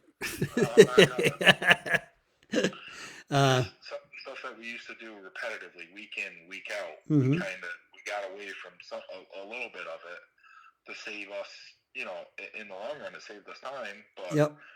in another aspect of it, it was actually easier to check Okay. Yep. things we check weekly. Yep. And I'm like, I don't understand how this is working, but it's working great. So we're Okay. gonna stick with it. Yeah. So you're actually probably then you think you're spending I'm not gonna tell you. no. But you're spending a little more time, right? Or not? No, it's spending less time on Just certain okay. aspects of I got things, you. but I got the you. way we came up with Yep, the things we okay. needed to check, Yep. it actually sped the process up. All right. I'm not gonna lie, like during the week, I spend more time on tires than I do the whole rest of the car. Yeah, we talked a lot about that with Jay Castmore. And he's a guy that I've talked to many a times about what Yep. I need to do and what will work and what won't work. And a lot of stuff that they do doesn't exactly apply to our cars because we're in a different compound. Oh yeah, yeah, right. Power, but Yep. just overall, like I also talked. Scott Carl helped us all last year, and I touched Yep. base with him here and there about Yep. what about this, what about that. Like I texted him right before the feature the other night, and I was like, "Well, what do you think we should do with these?" He's like, "I would do what you've been doing all year." Yeah. That sounds like a pretty good idea because it's like I said. Well, I guess we'll go with that. Yeah. So like I say, you got to the point now where you're well respected and you got some great help there when you need it. I say with Jay and Nick and Carl, and it's just it's lap times. It's lap times, and obviously you grew up with it. Your dad was a winner in several different things, so. It's honestly, it's just like winning this race on Friday night. It's not even just about what we've done this year. Like it's just it's like a culmination of everything from anyone that's ever helped me. Like, Yep. Everything lesson I've learned, like it all just like it's like wow, like we're here. Yep. You absolutely. It's really cool, and I'm still like wrapping my head around it. Yep. No, you absolutely are, and it was pretty impressive. Well, you beat Luke, who won last year. Stefanski, who's won a couple of times, and over at the Big Mile, and you beat the guys that usually win. So that's got to be something you'll never. And just to hear like the stat that I'm only the fifth guy to do it, and their first attempt at it. Right. Yep. It's like wow. Yeah. Pretty amazing. I say every year for their entire life don't win it. No. I say it was pretty amazing because, like I say, they don't. Well, it's probably not as much of a challenge as it would be at the mile because that was a whole different deal. But still, the first time at any racetrack and with the caliber of drivers that you beat, they can't ever take that away from you. That's for sure. You're gonna. And not taking anything away from anybody starting on the front row, but Yeah, that's true. That's true. Like we had to get by some good cars. Yep, there, so. that is true. Yep, yeah, because we were busting a little bit on Matt Jenzek. I told him he stunk up the show, but It's so funny. He called me today, and when I answered the phone, I was on the tip of my tongue. "What's up, cheater?" He said, Yeah, we touched on that a little bit. Not that he called you, but not with him moving up now. At least he'll lose that for a while, unless he starts winning right off the bat, which I don't doubt he probably will. If you watched him at all at Utica and Mike Churchill's Big Boss, I did. He was in this year. Yeah, we talked. Yep, we talked about that. I said, hadn't it been for that lap car there that kind of messed up the whole works there, he was at least a third place car, if not more. And then he jumps in and finishes third in his old Sportsman car the next week at Fulton. So Matt's like you guys, the good ones can jump in anything and pull it off. And I'm sure he's gonna he's going to start winning a bunch of races at Utica in the modifieds now. So hopefully Shepard will have somebody to run with him. He runs that place like, it's like the back of his hand. He runs a line that nobody else can run. Yep. And well, I say you're working yourself into that category here now. So, well, I know when Ken we talked the first couple of weeks over at Malta there. Well, if nothing else, they know we're here, and by the end of the season, they really knew you were there. So, but I know. Well, you didn't know until like a week before last year. So, you guys even talked about for next year yet strategy or not strategy, but Not really. no, it's a long winter and give you stuff to talk about. Get the garage done and There's some boxes that aren't checked that we would really like to get checked. But cool. Yep. We'll see what happens come springtime. Yep. Well, get the roof on that garage there before the snow comes. That's the. Gotta get the walls up. Well, yeah, but yeah. Well, anyway, I apologize for being so late here, but I definitely wanted to spend some time with you guys because, like I say, Ken and I go way back, and it's great for him and Deb, and it's great that she's letting him spend that money because he probably wouldn't do it unless she said it was okay or told him to. It was probably. I thought he was going to rip the door off the car when he got to me when I pulled up on the front stretch the other night. Oh, was that him? The guy, I saw the picture. It looked like he was had left his feet and he was going to dive in with you. Yep. Yeah. No, that was well right there. That was a Kodak moment, I guess, or whatever you want to call it, and well deserved. I know, Ken spent a lot of years and a lot of money on this racing thing, and I know he feels as though you're just like a son to him, and I'm sure you feel the same way. It's far more than just a race team. Oh yeah. He said, well, you were that before you became a race team, actually. So that's what's made this thing so great. And sometimes when your friends get together and try to do stuff together, sometimes it doesn't turn out well. But you guys certainly have gone in the opposite direction. It's gone real well and just getting better all the time. So it's a pretty damn good deal. This coming year will be our 12th year together. Wow. Yep. You know, Most marriages don't last that long, so you're in. You're in. We won 5 championships in the last 6 years. Yep. And 6 or 7 years, yeah. So, Mhm.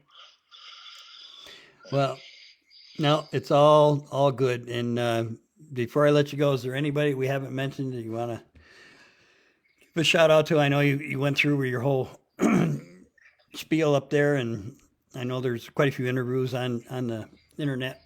But yeah, I mean, obviously I got to thank, Ken and Deb, but I've said it a million times, and, I'd be sitting in the grandstands if it wasn't for him.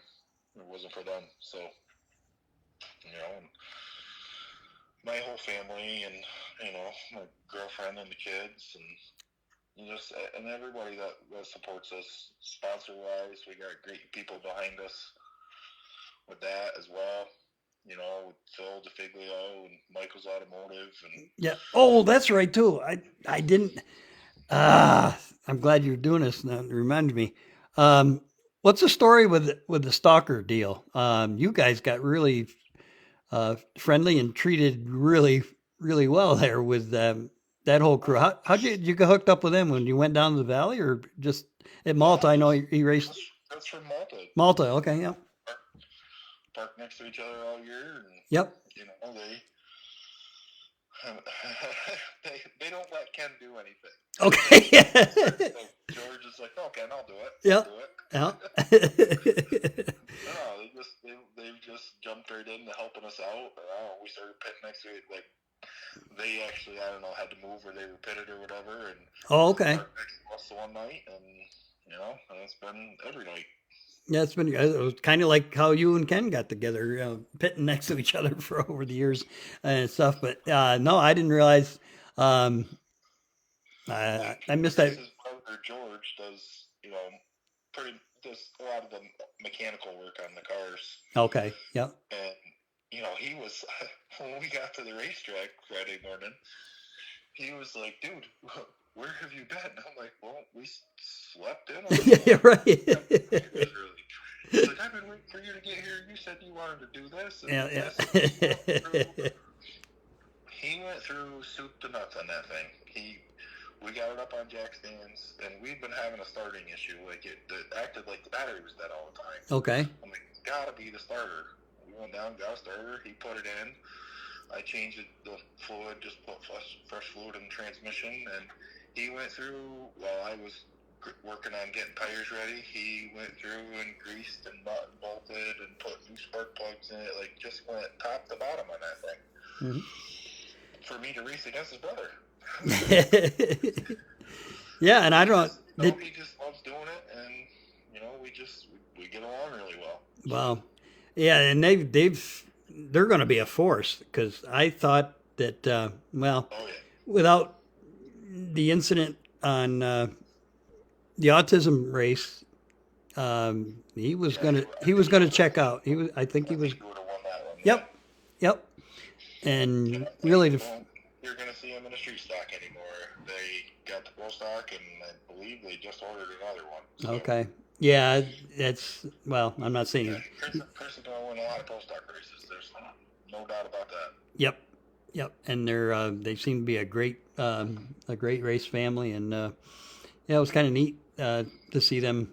But I don't know, did you give him any clue? That was the first time he was there too, right? Or was he there? Yeah. And to sit on the pole, that was a surprise, I think, to most everybody, and I'm sure them too. But No, he can wheel the car. I mean, they went right out onto the valley a couple times, and like you said, he showed up to Malta and was. Well, right. I mean, racing in the valley, he's had high speed, so that the speed at that place, certainly wouldn't hold him back. But And he yeah. doesn't shy. No, he's not gonna shy away from anybody. He's there to win, just like the rest of us. Oh yeah. Yep. Well, hope you guys won't rub doors too awful hard next year. We'll get out and laugh about it. Yeah. Right. Yeah. No, but it's just another thing. We race Cool. each other with respect. Yeah. Like, Yep. No. On the video from Oswego, they're like, "Oh, Bell laid the fender to stalker." I'm like, Oh. Really? I don't even think we made contact. Yep. Yeah. Well, I know all the announcers very well, and that's part of their job. They got to make it sound exciting. You gotta sell it. Yes, there you go. Gotta sell it, that's for sure. Well, again, I apologize for. I know you. I don't have to, but I know you have to work. So. Yeah, I gotta get up at 5:30 also. Oh my God. Okay. Yes. Again, congratulations, you, Ken, and Deb, and your girlfriend, and everybody involved. And I know your dad shows up every once in a while and acts like he knows what's going on, but no, he does. He does. They had a house full, I guess, the other night when watching the race. Oh boy. Yeah. They were ecstatic. So. Oh yeah. No, it's great.